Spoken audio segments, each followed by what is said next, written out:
वदनं ध्यायेत् सर्वविघ्नोपशान्तये। गुरुर्ब्रह्मा गुरुर्विष्णुः गुरुर्देवो महेश्वरः गुरुः साक्षात् परं ब्रह्म तस्मै श्रीगुरवे नमः। वागर्धाविव सम्पृक्तौ वागर्धप्रतिपत्तये जगतः पितरौ वन्दे पार्वती परमेश्वरौ।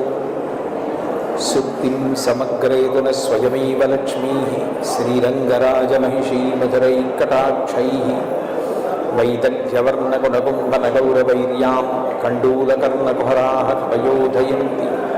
हैमोद्भपुण्ड्रमजहन्मकुटं सुनासं मन्दस्मितं मकरकुण्डलचारुगण्डं बिम्बाधरं बहुलदीर्घकृपाकटाक्षं श्रीवेङ्कटेशमुखमात्मनि विमलपटी हस्तमुखी कामाक्षी पक्ष्मलक्षी कलितविपञ्ची विभासि वैरिञ्ची मनोजवं मारुततुल्यवेगं जितेन्द्रियं बुद्धिमतां वरिष्ठं वातात्मजं वनरयूथमुख्यं श्रीरामदूतं शिरसा नमामि।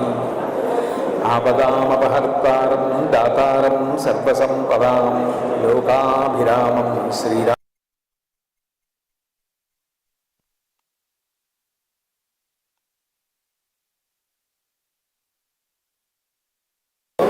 పరమోత్కృష్టమైనటువంటి క్షేత్రాల్లో ఈ కాణిపాక క్షేత్రం ఒకటి.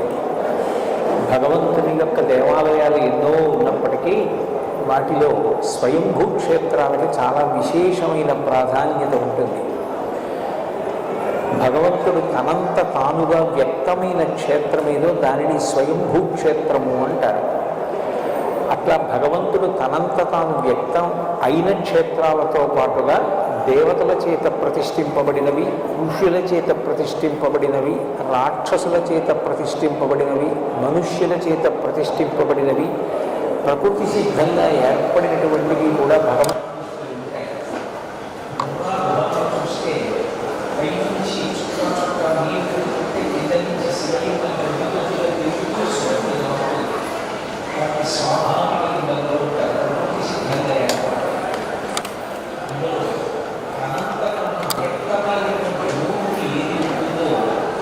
విశేషమైనటువంటి శక్తిని కలిగి ఉంటుంది.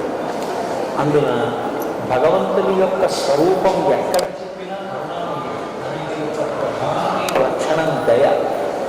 ఆ దయాగుణం భగవంతుని యందు లేకపోతే మనం చేసే అపరాధాలను క్షమించడం కానీ, ఇన్ని ఉపకారాలు లోకానికి చేయడం కానీ సాధ్యం కాదు. అంత ఉపకార గుణం భగవంతుడు కలిగి ఉండడానికి కారణం యథార్థమునకు ఆయన యొక్క స్వరూపమే దయ. అందుకే గోపరాజు గారు రామచంద్రమూర్తిని కీర్తిస్తే దాశరథి కరుణాపయోనిధి అంటాడు.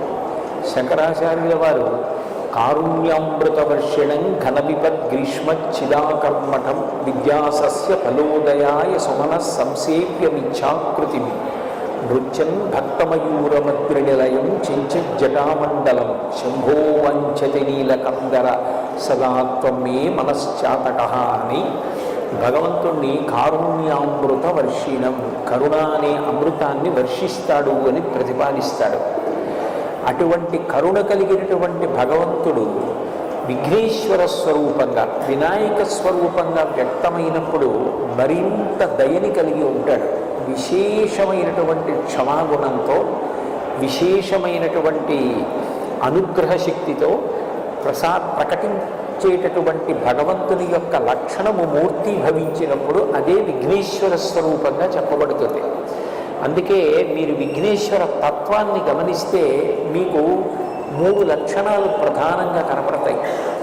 విఘ్నేశ్వరుడి గురించి ఏది మాట్లాడినా 16 అంకె చేత ప్రతిపాదింపబడుతుంది. అందుకే మీరు చూడండి, ప్రతిరోజు విఘ్నేశ్వరుడికి సంబంధించి తప్పకుండా చదవవలసినటువంటి శ్లోకం ఒకటి ఉంది. అది మనమైనా చదువుకోవాలి. అథవా మనకి రాకపోతే ఎవరితోనైనా చదివించుకొని విన్న తర్వాత ఆ రోజు కార్యక్రమాలు మొదలుపెట్టాలి. అందులో సుముఖశ్చైకదంతశ్చ కపిలో గజకర్ణక లంబోదరశ్చ వికటో విఘ్నరాజో గణాధిప ధూమకేతుర్గణాధ్యక్ష బాలచంద్రో గజానన వక్రతుండ శూర్పకర్ణో హేరంబ స్కందపూర్వజ షోడశైతాని నామాని ఎప్పటేత్ శృణుయాదపి విద్యారంభే వివాహీ చ ప్రవేశే నిర్గమే తథా సంగ్రామే సర్వకార్యేషు విఘ్నస్తస్య న జాయతే. విఘ్నేశ్వరుణ్ణి ఈ ఆశ్రమం ఆశ్రమం అని సంబంధం లేకుండా విద్యారంభే అంటే బ్రహ్మచారి, బ్రహ్మచారి దగ్గర నుంచి సమస్త ఆశ్రమముల వారు కూడా విఘ్నేశ్వరుణ్ణి ఆరాధన చేయవలసిందే. ఆయన వ్యక్తమై ఉన్నాడు అని. మనిషి సంస్కారాలు కూడా 16. పుట్టినది ప్రారంభం చేసి శరీరం పడిపోయిన తరువాత చేసే అంత్యేష్టి సంస్కారంతో కలిపి 16 సంస్కారాలు. మనిషికి కూడా 16 ఈ రకమైనటువంటి సంస్కారములు ఉంటాయి. భగవంతుడికి 16 కళలు. అంటే పూర్ణత్వాన్ని ఇవ్వగలిగిన వాడెవరో ఆయన విఘ్నేశ్వరుడు. అందుకే లంబోదరం, నిజానికి అదేదో పెద్ద పొట్ట అని కాదు ప్రతిపాదన, పూర్ణత్వమును కలిగినవాడు, మనకి కూడా పూర్ణత్వమును ఇవ్వగలిగినవాడు. రెండవది ఆయన ముఖం వంక ఒక్కసారి చూస్తే చాలు. అందుకే విఘ్నేశ్వరుడి ముఖాన్ని తప్పకుండా దర్శనం చెయ్యాలి అని పెద్దలు చెప్తారు. అసలు ఆయన నామాలలో మొట్టమొదటి నామమే సుముఖ. సుముఖ అంటే మంచి ముఖము కలిగినవాడు. మంచి ముఖము అంటే ఆయన ముఖం మంచి ముఖము అని కాదు దాని అర్థం. ఆయన ముఖం చూడడం మనకి మంచి చేస్తుంది. ఈ లోకంలో అత్యుత్తమమైనటువంటి దర్శనాలు కొన్ని ఉన్నాయి. ఉదయిస్తున్నటువంటి సూర్యబింబం అంటే ఎరుపు రంగుతో ఉన్నది కాదు, నారింజ రంగులోకి వచ్చినటువంటి సూర్యబింబం, జ్వలిస్తున్నటువంటి అగ్నిహోత్రం, గురువుగారు, వేదాలు, గోవులు, వృషభం, వేద పాఠశాల, దేవాలయ ప్రాంగణం, ఇటువంటివన్నీ కూడా మంగళప్రదమైనటువంటి దర్శనం. అటువంటి దర్శనాలలో చాలా గొప్పది ఏది అంటే ఏనుగు యొక్క కుంభస్థలం వంక చూడడం. అందుకే పూర్వం ఈయన మహావిద్వాంసుడు అంటే గజారోహణం చేయించి ఏనుగు మీద ఊరేగింపు చేసేవారు. ఎదురైన చోతన మదకరీంద్రము డిగ్గి కేలూతనొసగి ఎక్కించుకొనియే అంటాడు అల్లసాని పెద్దనగారు. ఆ గజారోహణం చేయించడం, ఏనుగు మీద కూర్చోబెట్టడం అంటే అంత గొప్పది. లక్ష్మీదేవి శాశ్వతంగా 5 చోట్ల ఉంటుంది అని. అందులో మొట్టమొదటిది ఏనుగు యొక్క కుంభస్థలం, రెండవది ఆవు యొక్క వెనక తట్టు. అందుకే ఆవుకి ముందు పూజ లేదు, వెనక పూజ. ఎందుకనంటే వెనక లక్ష్మీదేవి ఉంటుంది.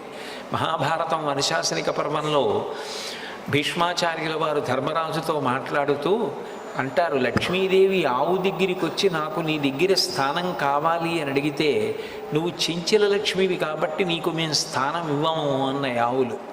కాదు కాదు, మీరు నాకు స్థానం ఇవ్వకపోతే నా గౌరవం తగ్గిపోతుంది. ఒకటి, నేను చెంచల లక్ష్మిని అన్న మాట వాస్తవమే. కానీ ఎవరు అధర్మాన్ని ఆచరిస్తూ ఉంటారో, ఎవరు సమాజానికి హితము చెయ్యకుండా సమాజాన్ని పాడు చేస్తూ ఉంటారో అటువంటి వారి దగ్గర నుంచి నేను వెళ్ళిపోకపోతే ప్రమాదం. అందుకని వెళ్ళిపోతూ ఉంటాను. నేను వెళ్ళిపోవడం వెనక సమాజహితం ఉంది, భక్తుల దగ్గరికి నేను రావడం వెనక సమాజహితం ఉంది. కాబట్టి నేను చెంచల లక్ష్మిని అని మీరు నాకు స్థానం ఇవ్వకపోతే ఎలా అని లక్ష్మీదేవి అడిగితే గోవులు మామూత్ర పురీషంబులు భామ వేదంబులెరుగు పరమ పావనములు కావున నీవా నెలవుల కొలువయ్యుండుము ఇంపు తలకొనమాకున్ అన్నాయి. మా మూత్రపురీషములున్నాయే, గోమూత్రము గోపురీషము, ఆవు మూత్రము ఆవు పేడ, ఈ రెండూ కూడా చాలా పవిత్రమైనవి అని వేదములు కూడా కీర్తిస్తున్నాయి. అందుకే మీరు ఎప్పుడైనా ఏదైనా వ్రతం కల్పం చదివితే ఇంటికి ఈశాన్య భాగమునందు ఆవు పేడతో ఒలికి అని ఉంటుంది. ఆవు పేడ తగిలినంత మాత్రం చేత ఆ భూమి శుద్ధి అవుతుంది. గోవు తిరిగిన ప్రదేశం కన్నా పరమ పవిత్రమైనది లోకంలో ఉండదు. అటువంటి ఆవు పేడలో గోమూత్రములో లక్ష్మీదేవి ఉంటుంది. అందుకే గోవుకి పృష్ఠభాగమునందు పూజ, ఏనుగుకి కుంభస్థలంలో లక్ష్మీదేవి ఉంటుంది, ఆవుకి వెనక తట్టులో ఉంటుంది, తామర పువ్వులో ఉంటుంది, బిల్వం మారేడు దళంలో ఉంటుంది, 5వ స్థానం సువాసిని పాపట తీసుకునేటటువంటి ప్రారంభ స్థానంలో సింధూరం కానీ కుంకం కానీ పెట్టుకుంటారు. అక్కడ లక్ష్మీదేవి నివాసం చేస్తుంది. ఈ 5 లక్ష్మీదేవికి శాశ్వత స్థానములు అని చెప్తోంది శాస్త్రం. అందుకని ఏనుగు ముఖం చూడడం లక్ష్మీదేవి యొక్క అనుగ్రహానికి కారణం. ఏనుగు ముఖం విఘ్నేశ్వరుడికి ఉంది కాబట్టి ఆయనది శ్రీముఖం, సుముఖం. అందుకని విఘ్నేశ్వరుణ్ణి పొద్దున్నే ఒక్కసారి చూసి నమస్కారం చేస్తే చాలు. అది లోకంలో ఎక్కడా లేని విశేషం. ఒక్కసారి ఆయన ముఖం వంక చూసి నమస్కారం చేసి 16 నామములు ఉన్న శ్లోకం చెప్పి బయటికి వెడితే చాలు, విజయం సిద్ధిస్తుంది అని. రెండవది ఆయన యొక్క అపారమైన కరుణ. ఇంకా అంతా ఇంత కరుణ కాదు విఘ్నేశ్వరుడిది. ఆయన క్షమించినంత తొందరగా ఎవ్వరూ క్షమించరు. మీరు చూడండి, అందరికన్నా ఎక్కువగా మరిచిపోయే లక్షణం ఎవరికి ఉంటుంది అంటే పిల్లల యందు ఉంటుంది. మీరు పిల్లలు అనేటప్పటికీ ఒక విషయం జ్ఞాపకానికి తెచ్చుకోవచ్చు. పెద్దవాళ్ళు ఏదైనా తింటున్నారనుకోండి, ఎవరో పెద్దలు వచ్చారు ఇంటికి, ఇంట్లో భోజనమో పలహారమో చేస్తున్న పెద్ద ఆయన ఆ పళ్ళెం పట్టుకునో లేకపోతే చేతిలో ఏ ఉండ్రాయో కుడుమో పట్టుకుని తింటూ వీధిలోకి వెళ్ళి స్వాగతం పలకడం, ఆ పళ్ళెం లోపల పెట్టి తాను పెడతాడు. విఘ్నేశ్వరుడు ఒక్కడు మాత్రం చేతిలో కుడుము పట్టుకుని తిరుగుతూ ఉంటాడు. అంటే పిల్లవాడి లక్షణం. పిల్లవాడు చూడండి, తాతగారు ఎవరో పెద్దవాళ్లతో మాట్లాడుతుంటే వచ్చి తాతగారు తాతగారు అని విసిగిస్తాడు.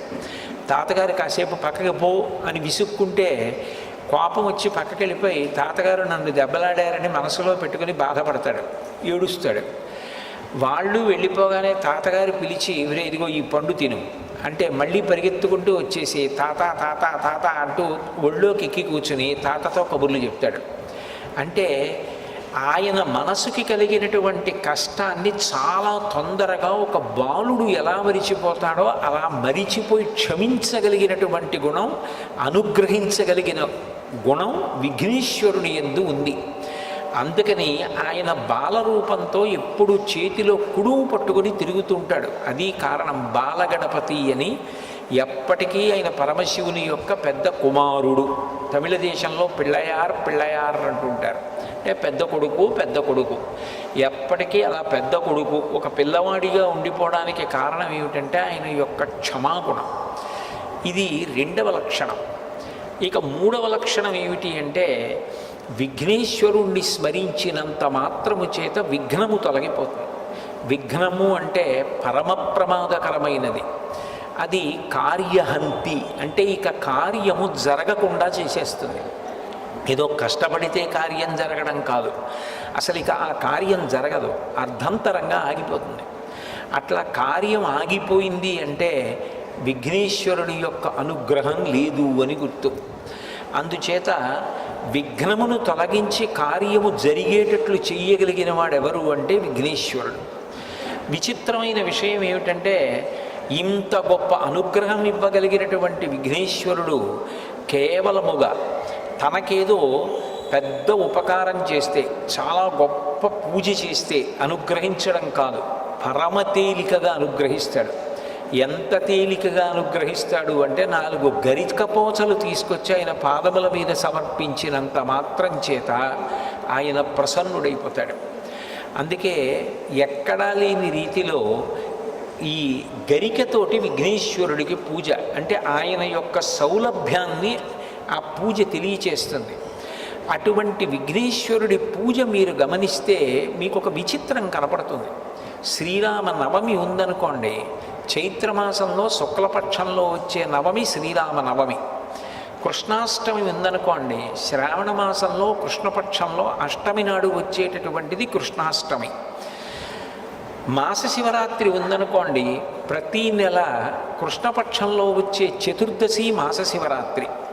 శుక్లపక్షంలోనైనా వస్తుంది, కృష్ణపక్షంలోనైనా వస్తుంది. పౌర్ణమి అమ్మవారికి అత్యంత పూజకి యోగ్యమైనటువంటి తిథి, అది నెలలో ఒక్కమారు వస్తుంది.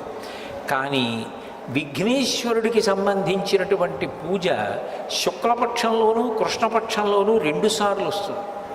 శుక్లపక్షంలో వచ్చేటటువంటి 4వ తిథి ఏదైతే ఉందో ఆ చతుర్థి విఘ్నేశ్వరుడి యొక్క పూజకి ఉద్దేశింపబడింది వరసిద్ధి వినాయక వ్రతకల్పము అని భాద్రపద మాసంలో శుక్లపక్షంలో చతుర్థి తిథి నాడు చేస్తారు.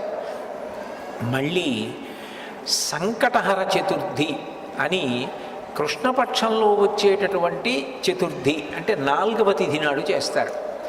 విచిత్రం ఏమిటంటే శుక్లపక్షంలో వచ్చే 4వ తిథి నాడు విఘ్నేశ్వరుడికి వ్రతం, కృష్ణపక్షంలో వచ్చేటటువంటి 4వ తిథి నాడు కూడా విఘ్నేశ్వరుడికి వ్రతం. ఈ రెండూ కూడా విఘ్నేశ్వర సంబంధమైన వ్రతాలే. ఇంకా విచిత్రమైన విషయం ఏమిటంటే ఈ 2 వ్రతాలని నిర్ణయించినటువంటి వాడు కూడా విఘ్నేశ్వరుడే. ఇవి ఇట్లా జరగాలి, ఈ కల్పం ఇట్లా ఉండాలి, ఇటువంటి కథ చెప్పుకోవాలి అని దానికి నిర్ణయం చేసినటువంటి వాడు కూడా విఘ్నేశ్వరుడే. నిజానికి సంకటం అనేటటువంటి మాట ఊహ చేయడానికే పరమ భయంకరమైనది. జీవితంలో ఏ కారణం చేత కూడా రాకూడని కష్టం ఏది అంటే సంకటం. సంకటము అన్న మాటకు అర్థం ఏమిటంటే ఇరుకైన దాని యందు చిక్కుకొని పోవుట. మీకు బాగా అర్థమయ్యేటట్టు చెప్పాలి అంటే ఎవరో ఒక వ్యక్తి నడుస్తుండగా ఆయన నడుస్తున్న చోట ఉన్నటువంటి రాయి అపభ్రంశమై ఆయన పడిపోయాడు. ఆ పడిపోయినప్పుడు ఏమైపోయింది అంటే 2 పెద్ద పెద్ద బండరాళ్ళ మధ్యలోకి దిగిపోయాడు. ఇప్పుడు ఆయన బండరాళ్ళు తొలగించలేడు, ఆయన పైకి రాలేడు. ఎవరైనా పట్టుకుని పైకి లాగుదామన్నా జారిపోవడం అయితే జారిపోయాడు, కానీ ఆయన ఆ ఇరుకులోంచి పైకి రాలేడు. బలవంతంగా లాగే ప్రయత్నం చేశారనుకోండి ముక్క ఊడిపోతాడంతే తప్ప ఆయన్ని పైకి లాగలేరు. ఇప్పుడు ఆయన 2 బండరాళ్ళ మధ్యలో ఇరుక్కుపోయి పైకి రాలేక ఆ ఇరుకులో ఉండిపోతే ఆయన ఎంత భయాన్ని పొందేస్తాడో. అక్కడ ఇరుక్కుపోయిన వాడు ఇక పైకి రాలేను, నా ప్రయత్నం సరిపోదు, బయట ఉన్నవాళ్ళు కూడా నన్ను తీయడం సాధ్యం కాదు. అటువంటి విచిత్రమైన పరిస్థితుల్లో నేను ఈ ప్రమాదంలో ఇరుక్కుపోయాను, ఇక నేను బయటికి రాలేను అన్నప్పుడు ఆ వ్యక్తి ఎంత కష్టంలో ఉంటాడో అంతటి కష్టం కలగడాన్ని సంకటము అని పిలుస్తారు. అటువంటి సంకటాన్ని కూడా తీయగలిగిన వాడు ఎవరు అంటే విఘ్నేశ్వరుడు. మీరు అందుకే కొంచెం జాగ్రత్తగా పరిశీలిస్తే కాలంలో భాద్రపద మాసంలో వస్తుంది విఘ్నేశ్వరుని యొక్క ఈ చతుర్థి. కారణం ఏమిటంటే మీరు చూడండి, శ్రావణ మాసం వర్షాలు నభోమాసం అంటారు. నల్లటి మబ్బులు ఆకాశంలో బాగా కిందకి దిగి వచ్చేసి చీకటిగా ఉండి విశేషంగా వర్షం పడుతుంది. భాద్రపద మాసం వచ్చేటప్పటికీ అంతకుముందు శ్రావణ మాసంలో వర్షాలు పడిపోయిన కారణం చేత తీగలు డొంకలు అన్నీ పెరిగిపోతాయి. అరణ్యంలో ముందు శాకాహారం తినే ప్రాణులు బాగా తింటే తప్ప మాంసాహారం తినే ప్రాణులకు ఆహారం దొరకదు. ముందు ఒక కుందేలో లేడో జింకో కడుపు నిండా తిందనుకోండి, అప్పుడు మాంసాహారం తినే పెద్ద పులి సింహం లాంటివి ఆ లేడినో జింకనో తింటాయి. అది తినాలంటే అరణ్యంలో స్వేచ్ఛగా తిరగాలి. తిరగడానికి తీగలు మొక్కలు డొంకలు అడ్డొచ్చేస్తాయి. అప్పుడు దాన్ని తొలగించేది ఎవరు అంటే మొట్టమొదట ఏనుగు నడుస్తుంది. ఏనుగు కేవలం నడిచి వెళ్ళిపోతుంది. ఏనుగు యొక్క శరీరమే దానికి గొప్ప ఉపకరణం. అది నడిచి వెళ్ళిపోతుంటే తీగలు అవి అన్నీ తెగిపోతాయి. దాని తొండంతో అది అడ్డొచ్చిన వాటన్నింటినీ తొలగతోసుకుంటూ కాళ్ళతో తొక్కుతూ వెళ్ళిపోతుంది. ఏనుగు వెళ్ళిపోయిందనుకోండి మార్గం వచ్చేస్తుంది. ఆ మార్గంలో లేళ్ళు జింకలు వెళ్ళిపోతాయి. నాయకుడు అన్న మాటకు అర్థం ఏమిటంటే ముందుండి నడిపించగలిగినటువంటి వాడిని నాయకుడు అంటారు. నయన నాయక, నయనం అంటే కన్ను, ఇది ముందు పనిచేస్తుంది, దూరంగా ఉన్నదాన్ని కూడా చూస్తుంది. మనసు దాని ఎందు అనురక్తమవుతుంది. ముందు కన్ను పెడుతుంది, నాయకుడు ముందెడతాడు. నాయకుడి వెనక మిగిలిన వాళ్ళందరూ నడుస్తారు. ఆ నాయకుడు దారి తప్పాడనుకోండి, వెనకనున్న వాళ్ళందరూ కూడా దారి తప్పుతారు. నాయకుడే గోతిలో పడిపోయాడు అనుకోండి, వెనకనున్న వాళ్ళందరూ గోతిలో పడిపోతారు. అందుకని నాయకుడు విశిష్టమైన నాయకుడై ఉండాలి. వి అన్న అక్షరానికి సంస్కృతంలో గొప్పది అన్న అర్థం ఉంటుంది, చెడ్డది అన్న అర్థం ఉంటుంది. అది సందర్భాన్ని బట్టి వి ఎలా వాడారు అన్నది చూసుకోవాలి. వినాయకుడు అంటే విశిష్టమైన నాయకుడు. విఘ్నేశ్వరుడికి ఒక్క నమస్కారం పెడితే ఆయన ముందు నడుస్తాడు. ఆయన ముందు నడుస్తున్నాడు అనుకోండి, విఘ్నములన్నిటినీ పోగొట్టేస్తాడు. మీకు ఆశ్చర్యకరమైన విషయం ఏమిటంటే, విఘ్నేశ్వరుడు విఘ్నములను పోగొట్టడమే కాదు, విఘ్నమును కల్పిస్తాడు కూడా. ఒక్కొక్క చోట ఇద్దరు వినాయకులు ఉంటారు. ఇద్దరు వినాయకులుంటే గుర్తు ఏమిటంటే, ఒకడు విఘ్నకరుడు, విఘ్నాన్ని కల్పిస్తాడు. ఇంకొక ఆయన విఘ్నహరుడు, విఘ్నాన్ని తీసేస్తాడు. విఘ్నం ఎందుకు కల్పిస్తాడు అంటే, ఒకడు అత్యంత ప్రమాదకరమైన పని ఏదో చేయబోతున్నాడు అనుకోండి, వాడు సమాజానికి అంతటికీ కూడా ప్రమాదము జరిగేటటువంటి పని సమాజం మీద అక్కసుతో చేయడానికి సిద్ధపడుతున్నాడు. వాడు చేద్దామనుకున్న పని జరగకుండా విఘ్నేశ్వరుడు అడ్డొచ్చి సమాజాన్ని కాపాడతాడు. అప్పుడు ఆయన విఘ్నకరుడు. అంటే చెడు చేసే వాళ్ళకి విఘ్నం కల్పించి చెడు జరగకుండా చేసి సమాజాన్ని కాపాడతాడు. మంచి చేసే వాళ్ళకి విఘ్నం అడ్డు రాకుండా చూసి విఘ్నాన్ని తొలగించి కాపాడతాడు. అందుకని విఘ్నకరుడు, విఘ్నహరుడు అని ఇద్దరు వినాయకులు ఒకే దేవాలయంలో కనపడితే అది గుర్తు. అటువంటి విఘ్నేశ్వరుడు సంకటహర వినాయకుడు. అంటే ఆయన సంకటంలో పడిపోయి జీవితంలో ఇక పైకి రాలేకపోయినటువంటి అత్యంత ఇరుకైన ప్రదేశంలో చిక్కుకుపోయిన వాడిని కూడా, అంత కష్టంలో పడిపోయిన వాడిని కూడా పైకెత్తుతాడు. నిజంగా చెప్పాలి అంటే జీవితంలో సంకటహర చతుర్థి అనేటటువంటిది చేసుకుని తీరాలి. సంకటహర చతుర్థి వ్రతం ఒక్కసారైనా చెయ్యాలి. నేనైతే ఏం చెప్తానంటే, వ్యక్తిగతంగా సాధ్యమైనంత వరకు సంకటహర చతుర్థి వ్రతాన్ని ప్రతివారు సంవత్సరంలో ఒకసారైనా చేసుకోవడం అలవాటు చేసుకోవాలి. నేను ఎందుకు ఈ మాట అంటున్నానంటే, వేదవ్యాసుడు దేవీ భాగవతం చేస్తూ ఒక మాట అంటాడు, కాలో హి బలవాన్ కర్త సతతం సుఖదుఃఖయో నరాణం పరతంత్రాణం పుణ్యపాపానుయోగతః. భగవంతుడు మనకొక సుఖాన్ని ఇస్తే మన పుణ్యాన్ని అడ్డుపెట్టిస్తాడు. మనకి దుఃఖాన్ని ఇస్తే మనం చేసిన పాపాన్ని అడ్డుపెట్టిస్తాడు. నేను చేసిన పుణ్యమేదో నాకేం తెలుసు, నేను చేసిన పాపమేదో నాకేం తెలుసు, అనుభవంలోకి వచ్చేశాక తెలుస్తుంది. అది అనుభవంలోకి వచ్చేసి సంకటం ఏర్పడిపోయిన తరువాత పరుగులు తీసే కన్నా అటువంటి సంకట స్థితి రాకుండా ముందే సంకటహర చతుర్థి వ్రతాన్ని చేసుకున్నారనుకోండి, శాస్త్రం మీద నమ్మకం ఉండడమే శ్రద్ధ అని పిలువబడుతుంది. దాని వలన వచ్చే ఇబ్బంది ఏముంది? పెద్దలు చెప్పారు, శాస్త్రాలు చెప్పాయి, పురాణాలు చెప్పాయి, ఆ సంకటహర చతుర్థి వ్రతం చేసుకుంటున్నాం. ఈ సంకటహర చతుర్థి వ్రతం అనేటటువంటిది పరమ ప్రఖ్యాతి వహించింది. సర్వసాధారణంగా సంకటమునందు ఒక రాజుగారు పడిపోయాడండి, ఒక మనిషి పడిపోయాడండి అన్నాను అనుకోండి, అప్పుడు అది సహజం కదా అంటాం. కాదు, సంకటం అనేది ఎంత కష్టమైనదో చెప్పడానికి ఆయన సాక్షాత్ పరిపూర్ణావతారమైన కరుణాసముద్రుడైన ఆయన అట్లా ఇరుక్కునే అవకాశం లేకపోయినా లోకానికి దాని యొక్క వ్యగ్రతని చూపించడానికి శ్రీకృష్ణ భగవానుడే స్వయంగా సంకటంలో ఇరుక్కున్నాడు.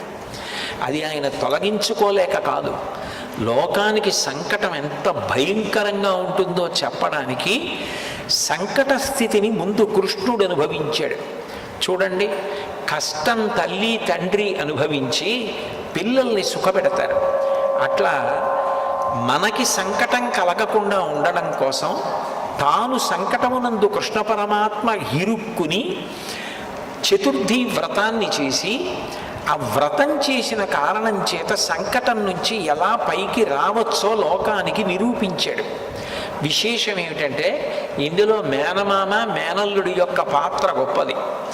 మేనమామ కృష్ణ పరమాత్మ, ఎందుకనంటే పార్వతీదేవి యొక్క సోదరుడు కదూ నారాయణ నారాయణి. కృష్ణ పరమాత్మగా వచ్చినప్పుడు ఆయనేమో నంద యశోదల దగ్గర మొట్టమొదట వెళ్ళి పడుకున్నాడు. పుట్టినది దేవకీ వసుదేవులకి. ఆ దేవకీ వసుదేవులకి కూతురుగా యోగమాయ అమ్మవారు వచ్చింది. ఆమె జన్మించింది నందయశోదలకు జన్మించింది. అంటే ఒకే తల్లిదండ్రులకు జన్మించిన కొడుకు కూతురు ఏమవుతారు? అన్నా చెల్లెళ్ళు అవుతారు. నారాయణ నారాయణి. హంస హంసిని అన్నాను అనుకోండి, భార్యాభర్తలు. శివ శివాని భార్యాభర్తలు. భవ భవాని భార్యాభర్తలు. రుద్ర రుద్రాణి భార్యాభర్తలు. నారాయణ నారాయణి భార్యాభర్తలు గారు, అన్నా చెల్లెళ్ళు. విష్ణువు చెల్లెలు. విష్ణువు వైష్ణవి. ఇద్దరూ నల్లగా ఉంటారు, ఇద్దరూ అవతారాలు తీసుకుంటారు, ఇద్దరూ ధర్మ సంస్థాపన చేస్తారు, ఇద్దరూ భక్తులను అనుగ్రహిస్తారు. అందుకని నారాయణుని చెల్లెలు నారాయణి పార్వతీదేవి. పార్వతీదేవి పెద్ద కుమారుడు విఘ్నేశ్వరుడు. కాబట్టి మేనమామ ఎవరు? నారాయణ, కృష్ణ పరమాత్మ. పరిపూర్ణావతారం. పరిపూర్ణావతారం అంటే అన్ని అవతారముల తేజస్సు ఆయనలోకి వెళ్ళిపోతుంది. అంతటి పరిపూర్ణావతారమైన కృష్ణావతారం సంకట స్థితిలో పడినటువంటి స్థితి నుండి బయటికి వచ్చినటువంటి విధానమేదో అదే సంకటహర చతుర్థి.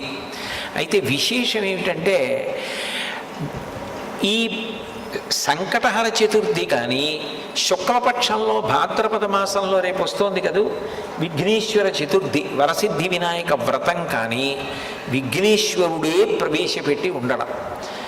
దురదృష్టకరమైన విషయం ఏమిటంటే, ఇది నేను చెప్పేటప్పుడు ఎవరిని విమర్శించడం నా ఉద్దేశ్యం కాదు. ఈ సంకటహర చతుర్థి వ్రతానికి సంబంధించినటువంటి విషయం కానీ, భాద్రపద మాసంలో శుక్లపక్షంలో వచ్చేటటువంటి చతుర్థి వ్రతం చేసుకున్నప్పుడు చెప్పేటటువంటి కథ కానీ పురాణమునందు ఎట్లా చెప్పబడిందో అట్లా చెప్పకుండా చిత్ర విచిత్రంగా అర్థం లేనటువంటి మార్పులతోటి చెప్పబడుతూ ఉండడం చాలా బాధాకరమైనటువంటి విశేషం. నిజానికి పరాశర మహర్షి కృతమైనటువంటి విష్ణు పురాణంలో ఉన్న ఒక శ్లోకాన్ని చదువుకున్నా చాలు అని విఘ్నేశ్వరుడు ఆనతి ఇచ్చాడు. కారణం ఏమిటంటే, నిజానికి శమంతకోపాఖ్యానం అనేటటువంటి కథ జ్ఞాపకం పెట్టుకోవడం చాలా చాలా కష్టమైనటువంటి కథ. అది మీరు ఒకసారి విన్నారనుకోండి, మీకు బాగా జ్ఞాపకం ఉండిపోయిందనుకోండి, చాలా సంతోషకరమైన విషయం. కానీ అంత తేలికగా జ్ఞాపకం ఉండిపోవడం సాధ్యం కాదు. కొంచెం మలుపులు అట్లా తిరిగిపోతుంది. అందుకని విఘ్నేశ్వరుడు ఎంత దయామయుడంటే, మీరు ఈ కథంతా యథాతథంగా చెప్పుకోలేకపోతే ఒక్క శ్లోకాన్ని చదవండి చాలు, మీరు శమంతకోపాఖ్యానం చెప్పుకున్నట్లుగా నేను అనుగ్రహిస్తాను అన్నాడు. ఇప్పుడు నేను ఆ శమంతకోపాఖ్యానము వలన ఈ భాద్రపద శుక్లపక్షంలో వచ్చే చతుర్థి వ్రతం ఎలా వచ్చింది, కృష్ణపక్షంలో వచ్చేటటువంటి చతుర్థి సంకటహర చతుర్థి ఎలా వచ్చింది అన్న విషయాల గురించి మాట్లాడడానికి ప్రయత్నం చేస్తాను. అయితే ఇందులో చాలా ముఖ్యమైనటువంటి విషయములు అనేకము చెప్పబడ్డాయి కాబట్టి వీటన్నింటినీ కూడా ప్రస్తావించడం, అనేక శ్లోకాలు పద్యాలతోటి ఉటంకించడం దీర్ఘకాలం తీసుకుంటుంది. కాబట్టి సాధ్యమైనంత తేలికగా మీకందరికీ అర్థమవ్వడానికి అవకాశం కల్పించడం కోసం నాకు భగవంతుడిచ్చినటువంటి అనుగ్రహం మేరకు కేవలము వచనముగా మీకు అందించడానికి ప్రయత్నం చేస్తాను. పూర్వం యదువంశంలో నిఘ్నుడు అని ఒక మహారాజు గారు ఉండేవారు. ఆయనకి ఇద్దరు కుమారులు, సత్రాజిత్తు, ప్రసేనుడు. ఆ సత్రాజిత్తు సూర్య భగవానుడిని ఆరాధన చేశాడు. ఆరాధన చేసినప్పుడు సూర్య భగవానుడు ప్రత్యక్షమయ్యాడు. ప్రత్యక్షంగా కంటికి కనపడేటటువంటి పరబ్రహ్మస్వరూపం సూర్య భగవానుడు. సృష్టికర్త, స్థితికర్త, ప్రళయకర్త ముగ్గురు కలిసిపోయి ఒక వెలుగుల ముద్ద అయిపోయి కనపడితే ఈ కంటితో చూడడానికి వీలైనటువంటి పరబ్రహ్మస్వరూపం సూర్య భగవాన్. అందుకే తిక్కన గారు భారతంలో నీరజాకరములు నిష్ఠయై చేసిన భవ్యతపంబు ఫలమనంగా దినసముఖాకి నందిత చక్రయుగ్మకంబులయనురాగంపు బ్రూవనంగా హరిహర బ్రహ్మ మహానుభావంబులొక్కటింకాగరగిన గట్టి అనగా అతుల వేదత్రయ లతికాచయము పెనుబంధన్ పుట్టెడు మూల కందమనగా అఖిల జగముల కందర ఎగుచు జనసమాజ కరపుట హృదయ సరోజములకు ముకుళనంబును జృంభణంబును నర్చి భానుబింబంబు పూర్వాద్రిపై వెలింగే అంటారు. హరిహర బ్రహ్మ మహానుభావంబులొక్కటింకాగరగిన గట్టి అనగా సృష్టికర్త, స్థితికర్త, ప్రళయకర్త ముగ్గురు కలిసి పరబ్రహ్మముగా ఈ కంటితో చూడడానికి వీలైన కాంతిపుంజంగా ఆకాశంలో ప్రకాశిస్తే అదే సూర్యనారాయణమూర్తి. ఆ సూర్యుణ్ణి ఉపాసన చేశాడు సత్రాజిత్తు. ఉపాసన చేస్తే సూర్య భగవానుడు ప్రత్యక్షమయ్యాడు. ఒక రూపంతో భూమి మీదకి దిగొస్తే ప్రత్యక్షమయ్యాడు అంటారు. ఈ కంటితో చూడడానికి వీలుగా తన తేజస్సుని తగ్గించుకుని వస్తాడు భగవంతుడు. అట్లా వచ్చాడు. వస్తే స్తుతి చేసినటువంటి సత్రాజిత్తు సూర్యనారాయణమూర్తి యొక్క మెడలో ఉన్నటువంటి స్యమంతకమణిని అడిగాడు. అడిగితే సూర్య భగవానుడు అన్నాడు, ఈ స్యమంతకమణిని ఇవ్వడానికి నాకు అభ్యంతరం లేదు, నేను నీకు ఇస్తాను. కానీ ఈ స్యమంతకమణి వలన కొన్ని ప్రయోజనాలు ఉన్నాయి, కొన్ని ప్రమాదాలు ఉన్నాయి. ఈ స్యమంతకమణి రోజుకి విశేషంగా బంగారాన్ని ఇస్తుంది, బారువుల బంగారం ఇస్తుంది. అంత బంగారం ఒక వ్యక్తి దగ్గర పెరిగిపోతే లోకకంటకుడవుతాడు. అంటే లోకమంతా కూడా ఆయన్ని నిందిస్తుంది, అంత డబ్బుందని అసూయ చేత. అది ఒకటో ప్రమాదం. రెండవది, ఈ స్యమంతకమణి ఎవరు మెడలో వేసుకున్నారో వారు ఎప్పుడూ బాహ్యమునందు ఆంతరమునందు శౌచంతో ఉండాలి. అంటే మూత్ర విసర్జన చేసినా, శరీరంలోంచి ఏదైనా మలం బయటికి వెళ్ళినా వెంటనే కాళ్ళు చేతులు కడుక్కుని ఆచమనం చేయాలి, స్నానం చేయాలి. లోపల దుర్మార్గమైన ఆలోచనలు రాకూడదు. అటువంటివి కానీ వచ్చి ఈ మణిని మెడలో ధరిస్తే అది ఎవరు మెడలో వేసుకున్నారో వాళ్ళని సంహరిస్తుంది, వాళ్ళు చనిపోతారు. కాబట్టి ఈ మణి వలన ప్రయోజనము ఉంది, ప్రమాదము ఉంది. ఈ మణి ఎక్కడ ఉంటుందో అక్కడ దుర్భిక్షం ఉండదు, కరువు ఉండదు, కాటకం ఉండదు, అనారోగ్యం ఉండదు, ప్రమాదకరమైన వ్యాధులు ఉండవు. ఇవన్నీ శమంతకమణి ఉన్న చోట ఉండే లక్షణాలు.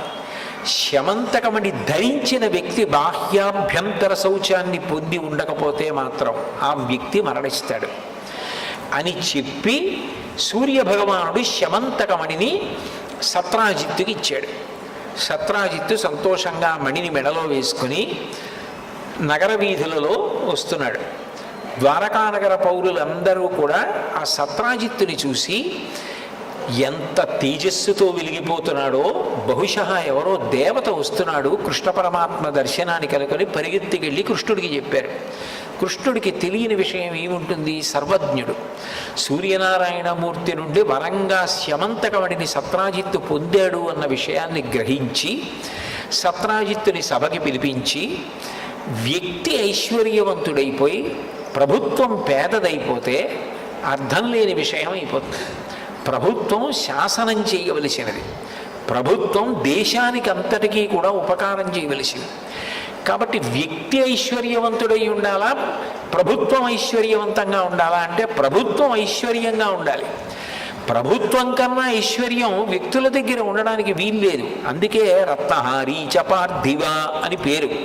ఎక్కడ విలువైనది దొరికినా అది ప్రభుత్వానికి చెందుతుంది, రాజుకు చెందుతుంది. ఈ శమంతకమణి నీ దగ్గర ఉంటే బారువుల బంగారం నీ దగ్గర పెరిగిపోతే ఉపయోగం ఏముంది?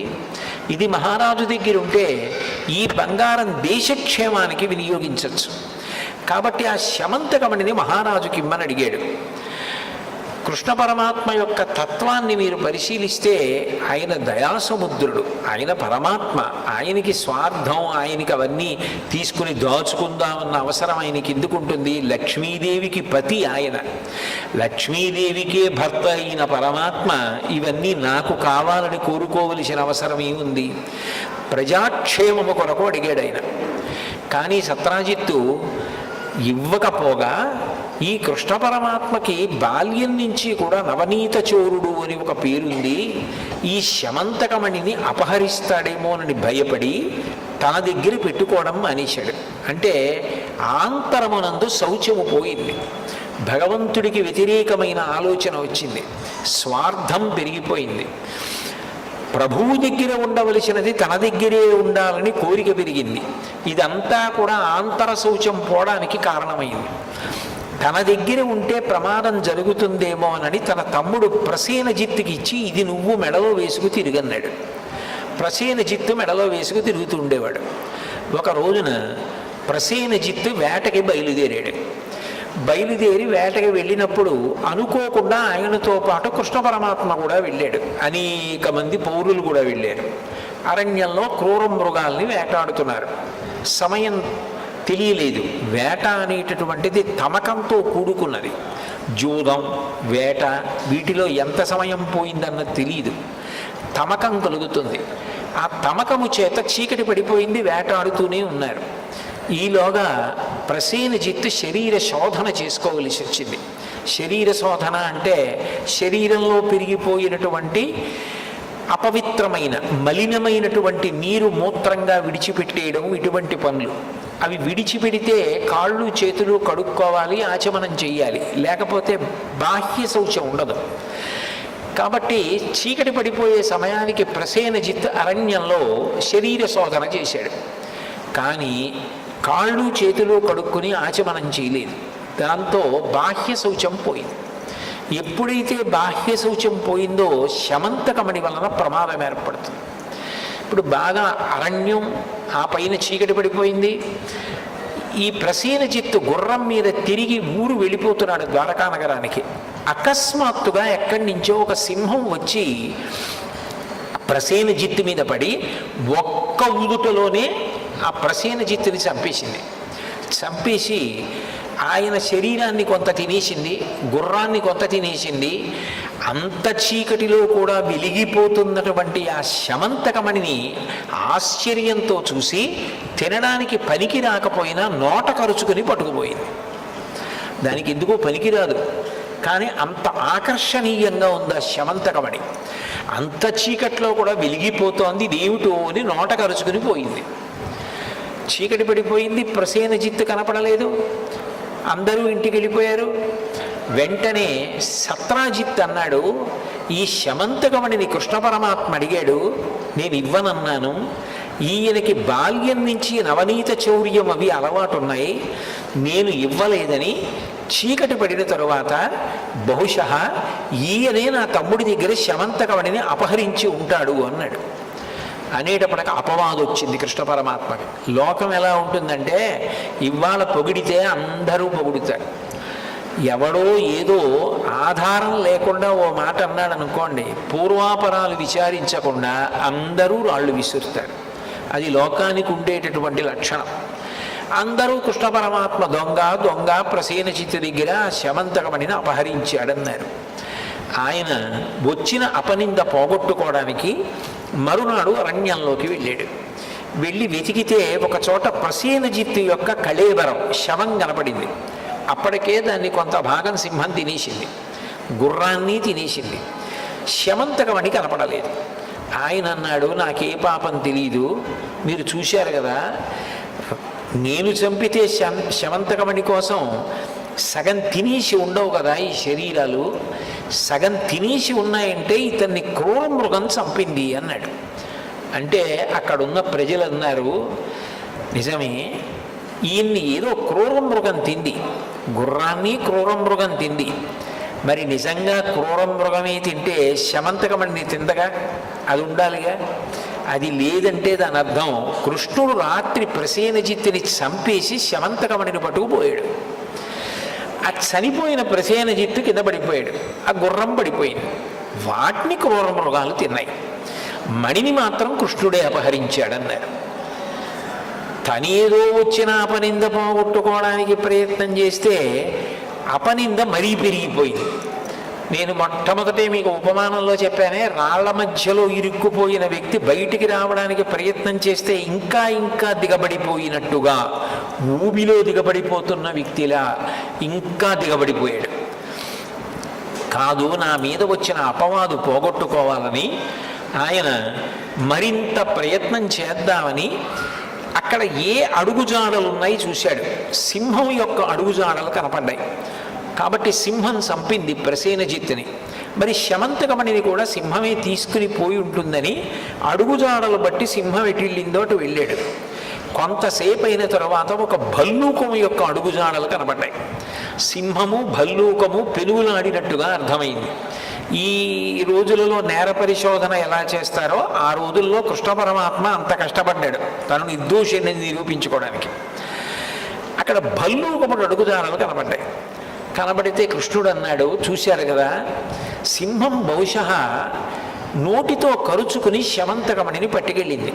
భల్లూకం వచ్చి సింహాన్ని చంపింది. అందుకే ఇదిగో ఇక్కడ సింహం కళేబరం పడుంది. సింహం పడుంది, సింహం దగ్గర భల్లూకం ఆ మణిని పట్టుకుపోయింది అన్నాడు. అంటే ప్రజలు అన్నారు, నువ్వు చెప్పడం ఎంత గడుసుతనంగా చెప్పినే వినేవాడు నమ్మేటట్టుగా చెప్పాలి కదా కృష్ణ. ఎక్కడైనా లోకంలో భల్లూకాన్ని సింహం చంపుతుందా, సింహాన్ని భల్లూకం చంపుతుందా? సింహం శమంతకమణి అట్టుకెళ్ళిందా? భల్లూకం వచ్చి సింహాన్ని చంపిందా? చంపి భల్లూకం పట్టుకెళ్ళిపోయిందా శమంతకమణిని? ఇది మళ్ళీ ఇంకో కొత్త అబద్ధం సృష్టించావు నువ్వు అన్నారు. ఎంత బయటికి వద్దామని ప్రయత్నం చేస్తే అంతగా అపవాదు బలపడిపోతోందనుకుని భల్లూకం ఎటు వెళ్ళిందో అటు వెళ్ళారు. వెడితే ఆ భల్లూకం ఒక పెద్ద గుహలోకి వెళ్ళిపోయినట్లుగా కనపడింది. కృష్ణ పరమాత్మ గుహలోకి దిగి నడుస్తున్నాడు. అది బహు ఇరుకుగా ఉంది. ఆయన తన శరీరపు కాంతిని దీపంగా చేసుకుని నడుస్తున్నాడు. వాళ్ళకి అనుమానం వచ్చింది, వెనకనొచ్చిన వాళ్ళకి, ఒరే మనల్ని ఇట్లాగే మెల్లగా గుహలోకి తీసుకెళ్ళి తను తప్పుకుని మన నీ గుహలో ఉంచేసి ఏ రాళ్ళు అడ్డుపెట్టి వెళ్ళిపోతాడో ఏమిటో, ఎందుకు వచ్చిన గొడవ? నువ్వు నిజంగా నిర్దోషివైతే ఆ భల్లూకాన్ని చంపి శమంతకమణిని పట్టుకుని రా, నమ్ముతాం. అప్పటిదాకా మేము గుహ బయట ఉంటామని వాళ్ళందరూ వెళ్ళిపోయి గుహ బయట నించున్నారు. ఒక్క కృష్ణుడిని గుహలో వదిలేశారు. ఆయన గుహలో బయలుదేరి లోపలికి వెడుతున్నాడు. వెడుతుంటే కొంత దూరం వెళ్ళిన తర్వాత ఒక యవ్వనంలో ఉన్నటువంటి ఒక స్త్రీ నిలబడి ఊయల ఊపుతోంది. ఆ ఊయలలో ఒక చిన్న పిల్లవాడు ఉన్నాడు. వాడు ఎంత శక్తి కలిగిన వాడు, ఎంత బలవంతుడంటే ఊయల మీద ఆడుకోవడానికి శమంతకం అనేది బొమ్మ కట్టినట్టు కట్టారు. అది వెలిగిపోతోంది సూర్యుడి పగిది. అంత కాంతిని కూడా పిల్లాడి కళ్ళు తట్టుకున్నాయి. అక్కడ ఊయల ఊపుతోంది ఒక పిల్ల.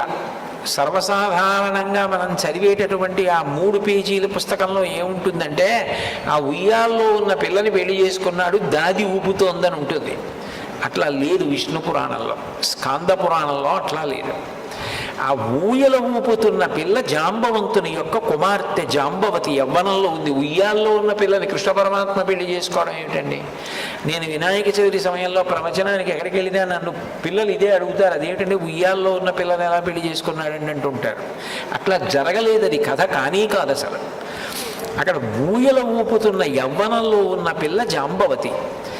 జాంబవంతుడి కొడుకు పసిపిల్లవాడు. అప్పటికి ఆయన త్రేతాయుగం నుంచి బ్రతికున్నాడు, అంత దీర్ఘాయుష్మంతుడు, చిరంజీవి. అశ్వత్థామ బలివ్యాసో ఆ శ్లోకంలో జాంబవంతుడి పేరు చెప్పకపోయినా దీర్ఘాయుష్మంతుడు, చిరంజీవి. ఆ జాంబవంతుడి యొక్క కొడుకు ఆ పిల్లవాడిని అందులో పెట్టి ఊయల ఊపుతోంది ఆమె. ఊయల ఊపుతూ ఆమె కృష్ణుణ్ణి చూసింది. కృష్ణుణ్ణి చూడగానే ఆమెకు అర్థమైంది, ఓహో ఈ మణి కోసమే ఈయన వచ్చి ఉంటాడు, ఇంత అందంగా ఉన్నాడు ఈయన. ఇప్పుడు నాతో ఆ మణి కోసం వచ్చాను, ఆ మణి ఇక్కడికి ఎలా వచ్చిందని ఏదైనా మాట మాట్లాడితే లోపల మా నాన్నగారు జాంబవంతుడు పడుకొని ఉన్నాడు, అరివీర భయంకరుడు. పురుషకంఠం వినపడగానే లేచొస్తాడు. లేచొచ్చి యుద్ధం చేసి ఇంత సుకుమారంగా ఇంత అందంగా ఉన్నాడే, ఈయన్ని చంపేస్తాడేమో అని చూడగానే కృష్ణుడి మీద మనసు పడినటువంటి జాంబవతి కృష్ణుడికి అర్థమయ్యేటట్టు జాంబవంతుడికి పిల్లాడిని పడుకోబెట్టడానికి పాట పాడుతున్నట్టు వినపడడం కోసం ఒక శ్లోకాన్ని చదివింది. ఆ శ్లోకం పాడింది అనాలి. ఆయనకు అనుమానం ఏమిటి, కృష్ణుడికి మణి ఇక్కడికి ఎలా వచ్చింది అని కదా. ఆయన ముఖం చూడగానే ఆవిడకి అర్థమైంది. ఆవిడంది, సింహ ప్రసేనమవధీహి సింహో జాంబవతాహతః సుకుమార కమారోధీహి తవ హ్యేషా శమంతకః. ఇది ప్రాణం శమంతకోపాఖ్యానికే. సింహప్రసేనమవధీహి, సింహము ప్రసేనుణ్ణి చంపింది. సింహో జాంబవతాహత, సింహాన్ని జాంబవంతుడు చంపాడు. సుకుమారక మారోధీహి, ఉయ్యాలలో పడుకున్న సుకుమారుడైన పిల్లాడా, నిజానికి అది ఉద్దేశించి చెప్తున్నది కృష్ణుడికి. సుకుమారంగా ఉన్నటువంటి ఓ కృష్ణ, మారోధీహి, దీని గురించి విచారించవద్దు. జాంబవంతుడికి ఏమని అర్థం అవుతోంది? సుకుమారక మారోధీహి, ఓ చిన్నపిల్లారా ఏడవకు, నాన్నగారు నీకోసమే శమంతకమణి తెచ్చారు. తవ హ్యేషా శమంతక, బొమ్మను చూసి పిల్లలు ఆడుకున్నట్టు అదిగో శమంతకమణి చూస్తూ ఆడుకో అని ఉయ్యాలు ఊపుతోంది. పిల్లవాడిని ఊపుతోంది, పాట పాడుతోందని జాంబవంతుడు అనుకుంటున్నాడు. ఈ శమంతకమణి ఇలా వచ్చిందని కృష్ణుడికి చెప్తోంది. ఈ శమంతకమణి గురించి చప్పుడు చేయకుండా గుట్టుగా పట్టుకుపోని అందులోనే అన్యాపదేశంగా చెప్పింది. సుకుమార కమారోదీహి తవ హ్యేషా శమంతక, ఈ మణి కోసం వచ్చుంటావు, ఈ మణిని తీసుకెళ్ళిపోంది. అంటే మణిని గుట్టు చప్పుడు కాకుండా పట్టుకెళ్ళిపోయి కృష్ణ పరమాత్మ క్షేమంగా ఉండాలి. అది ఆవిడ నిస్వార్థమైన ప్రేమ. చూడగానే భగవంతుని యందు ఆమెకి అంత అనురాగం కలిగింది. కథ తిరగాలి కదూ. ఏమిటి శ్లోకం ఎందుకు ఇలా పాడుతోందని జాంబవంతుడు లేచి వచ్చాడు. అక్కడ కృష్ణ పరమాత్మ ఉన్నాడు. చూడగానే పరపురుషుడు. ఇక్కడికి ఎందుకు వచ్చావని అడిగాడు. నువ్వెవరని అడిగాడు కృష్ణుడు. మాట పెరిగింది. ఇద్దరూ యుద్ధం మొదలుపెట్టారు. 21 రోజుల యుద్ధం జరిగింది. ఆ యుద్ధం జరగడంలో స్రవించినటువంటి రక్తం ప్రవహించి ఏటిగా బయటికి వెళ్ళింది. బహుశా విఘ్నేశ్వరుడు ఎక్కడ వ్యక్తమై, విఘ్నేశ్వరుడు ఎక్కడ అనుగ్రహం చూపించాలన్న ప్రవాహం ముందలా వెడుతుందో ఏమో మరి. కాణిపాకంలో కూడా మరి అలాగేగా, బావిలోంచి మొట్టమొదట నెత్తురే వచ్చింది. ఆ తర్వాత ఈ కాణిపాకం 1.5 ఎకరాల వరకు ఉన్నటువంటి భూమి తడిసిపోయేటట్టుగా కొబ్బరికాయలు కొట్టి నీళ్లు ప్రవహిస్తే విఘ్నేశ్వర మూర్తి వ్యక్తమైంది. కాబట్టి ఆ నెత్తురు గుహలో ఉంచి బయటికి వెళ్ళింది. వాళ్ళు అనుకున్నారు లోపలేదో పెద్ద యుద్ధం జరుగుతోంది, కృష్ణుడు భల్లూకంతో చేశాడో భల్లూక సైన్యంతో చేశాడో కృష్ణుడిని మట్టు పెట్టారో మనకి తెలియదు, కానీ ఇద్దరిలో ఎవరు బయటకు వచ్చినా ప్రమాదం, మనకెందుకు వచ్చినా కూడావని, పోతే కృష్ణుడు కదా పోతాడని చెప్పేసి బండలు అడ్డు పెట్టి వాళ్ళు వెళ్ళిపోయారు. లోపల 21 రోజుల యుద్ధం జరుగుతుండగా కృష్ణుడు జాంబవంతుడితో మల్ల యుద్ధం చేస్తూ గట్టిగా ఒకళ్ళనొకళ్ళు పట్టుకుని గుద్దుకుంటున్నారు. ఆ సమయంలో జాంబవంతుడికి అనుమానం వచ్చింది. నాతో ఇంతకాలం యుద్ధం ఎవరు చెయ్యరు, 21 రోజుల యుద్ధం చేస్తున్నాడు, ఈయన్ని చూస్తూ ఉంటే నాకేదో పరవశం కలుగుతోంది. నా శక్తి తగ్గుతోంది, ఈయన శక్తి పెరుగుతోంది. నేను ఇట్లా ఎవరిని చూశాను అంటే త్రేతాయుగంలో రామచంద్రమూర్తిని చూశాను, ఆయనని సేవించాను. ఆ రోజులలో అనుకునేవాణ్ణి, అంతటి మహానుభావుడు, ఆజానుబాహు వరవింద దళాయతాక్షం, పెద్ద పెద్ద చేతులు, ఆ కళ్ళు, ఆ రామచంద్రమూర్తి నన్ను ఒక్కసారి కౌగలించుకుంటే బాగుండు అనుకునేవాణ్ణి. కానీ ఆ అవతారంలో నా కోరిక తీరలేదు. అచ్చు రాముడిలాగే ఉన్నాడు, ఆయనే ఈ రూపంలో వచ్చాడేమో, నా కోరిక తీరుస్తున్నాడేమో. త్రేతాయుగం తర్వాత ద్వాపరయుగం వచ్చేసింది. అంటే జాంబవంతుడు ఎంత దీర్ఘాయుష్మంతుడో చూడండి, బ్రహ్మగారి అంశలో వచ్చినవాడు జాంబవంతుడు అని ఆలోచించి వచ్చినవాడు రాముడే అని గ్రహించి కృష్ణ పరమాత్మని స్తుతి చేశాడు. చేస్తే కృష్ణ పరమాత్మ తన యథార్థ స్వరూపాన్ని తెలియచేసి తనకి కలిగినటువంటి కష్టాన్ని చెప్పి ఈ శమంతకమణిని నేను తీసుకెళ్ళాలి అని అడిగాడు. పరమ సంతోషం స్వామి, మీకు శమంతకమణి ఇవ్వడానికి నాకు అభ్యంతరం ఏముంటుంది, శమంతకమణే కాదు దీనితో పాటుగా నీకు నా కుమార్తె అయిన జాంబవతినిచ్చి వివాహం చేస్తున్నానన్నాడు. అంటే ఇప్పుడు మీరు బాగా గుర్తుపట్టాలి, శమంతకోపాఖ్యానంలో శమంతకమణి కృష్ణుడికి పెళ్ళిళ్ళు చేయడం మొదలెట్టింది. శమంతకమణితో పాటు జాంబవతి కూడా లభించింది. ఇప్పుడు కృష్ణుడు జాంబవతిని శమంతకమణిని తీసుకుని ద్వారకానగరానికి వచ్చి, ఇదిగో నా యందు ఏ దోషం లేదు, శమంతకమణిని తీసుకొచ్చాను, సత్రాజిత్తు నీకు ఇచ్చేస్తున్నాను, నేను మీ తమ్ముడిని చంపలేదు.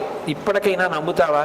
జాంబవంతుడు తీసుకెళ్ళాడు, ఇదిగో జాంబవంతుడిని ఓడించి తీసుకొచ్చాను, జాంబవతిని కూడా పరిణయమాడుతున్నాను అని చెప్పాడు.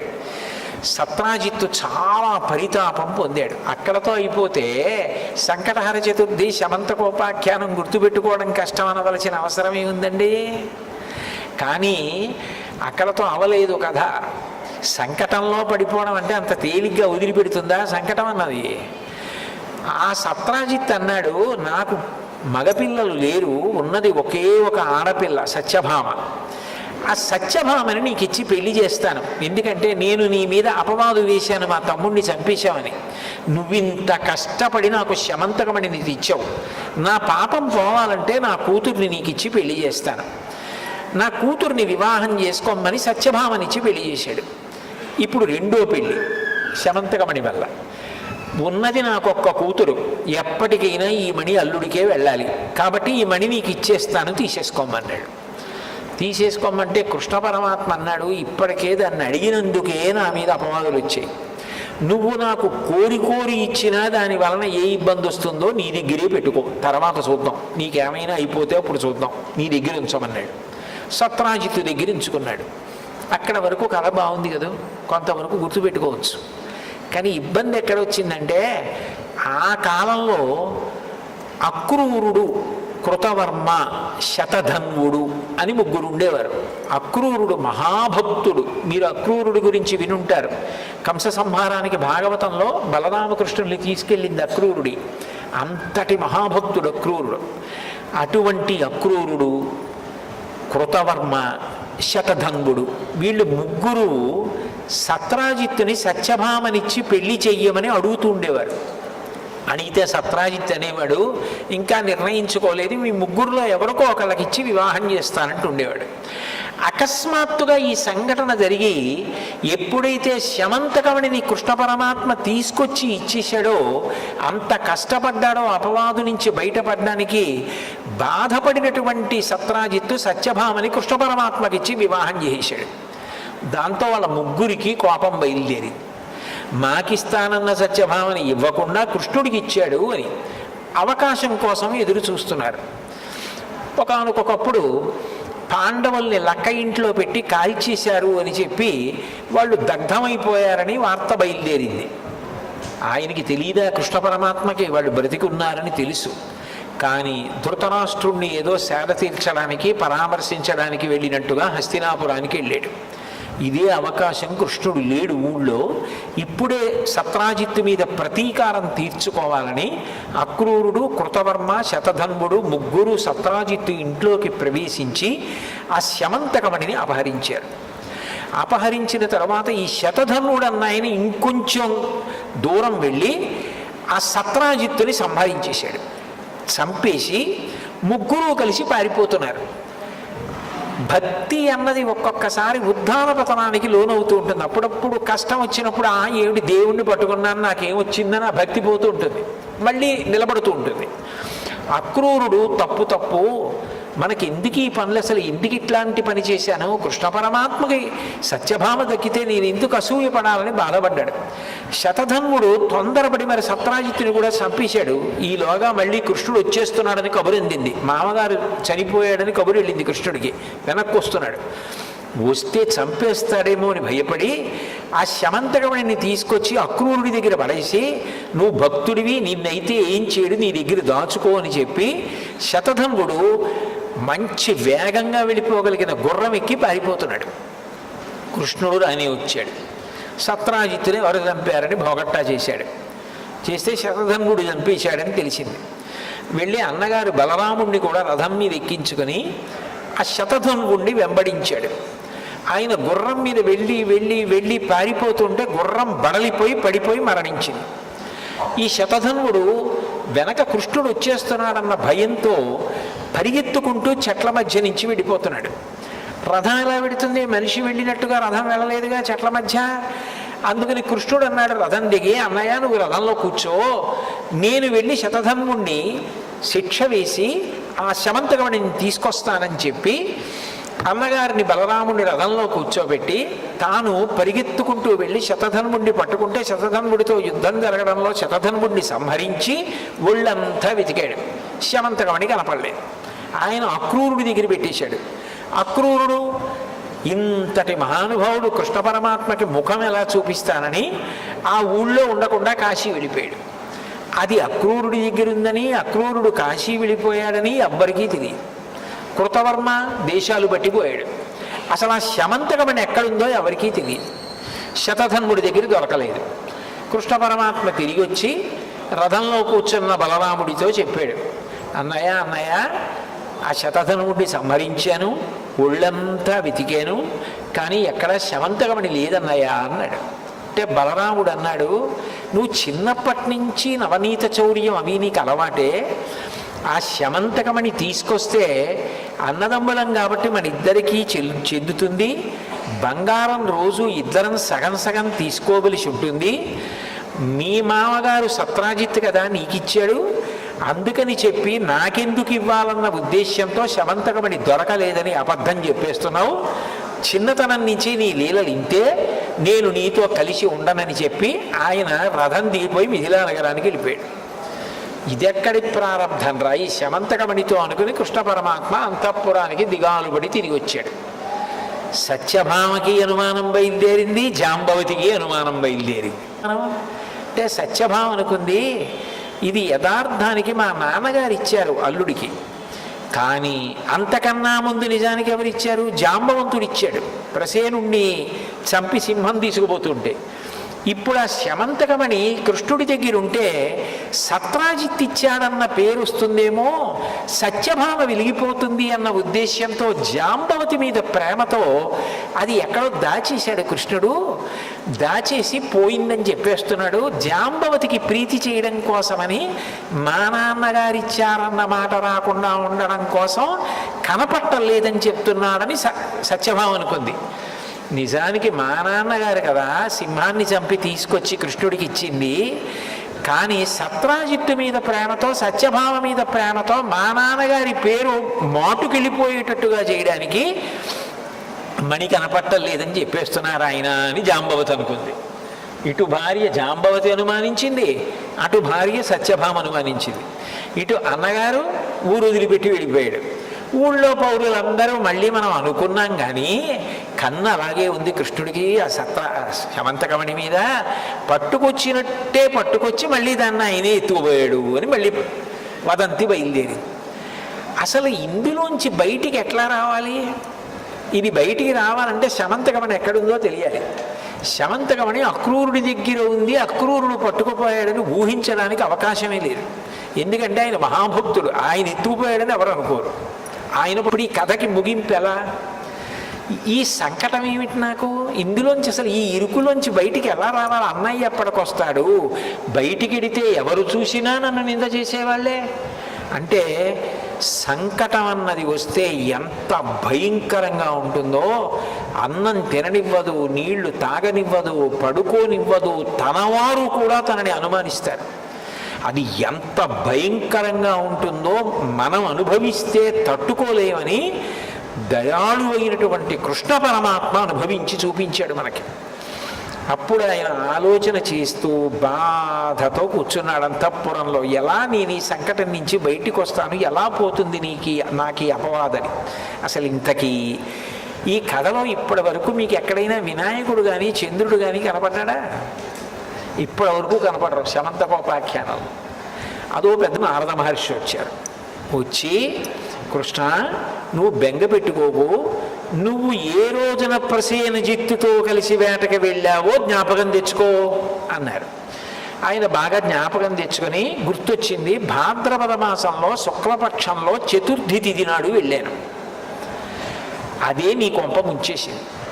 ఆ రోజు చీకటి పడిన తరువాత నువ్వు ప్రసేనుడితో పాటుగా తిరిగి వస్తున్నప్పుడు తల ఎత్తి చంద్రబింబాన్ని చూశావు. చంద్రబింబాన్ని చూసిన కారణం చేత నీకు అపనిందలు రావాలి, అందుకని ఇంత సంకటంలో పడిపోయావు. అంటే ఏమీ తెలియని వాడిలా కృష్ణుడు అన్నాడు, చవితినాడు చంద్రుణ్ణి చూస్తే అపనిందలు ఎందుకు వస్తాయి అని అడిగాడు. అడిగితే దానికొక కథ ఉందని కథలో కథ. అప్పుడు నారదుడు చెప్పాడు, భాద్రపద శుక్ల చతుర్థి నాడు వినాయక స్వామి వారి యొక్క ఆవిర్భావం, వరసిద్ధి వినాయకుడు అంటారు. మీరు చూడండి, వర శబ్దం వేశారనుకోండి, ఇక ఇది అది అని లేదు, ఏదైనా అని దాని లక్షణం, శ్రేష్టమైన, అధికమైన అని. చూడండి, శ్రీ సూక్తం చిట్ట చివరిలో లక్ష్మీదేవి అనుగ్రహాన్ని చెప్తుంది మంత్రం. 6 లక్ష్ముల్ని చెప్తుంది వేదం. సిద్ధలక్ష్మీర్ మోక్షలక్ష్మీర్ జయలక్ష్మీ సరస్వతి శ్రీర్లక్ష్మీర్ వరలక్ష్మీశ్చ ప్రసన్నామవసర్వదా అంటుంది. 6వది వరలక్ష్మి. వర అంటే శ్రేష్టమైన, ఇక అది ఇది అని లేదు, ఏదైనా ఇవ్వగలిగిన స్వరూపం. అదే శ్రావణ మాసంలో చేసేటటువంటి వరలక్ష్మి వ్రతం.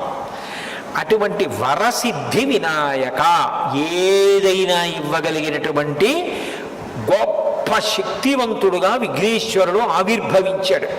అలా ఇవ్వాలంటే ఏం చేయాలి? మనలో తప్పులు చూడడం మొదలెట్టాడు అనుకోండి, ఇవ్వలేడు.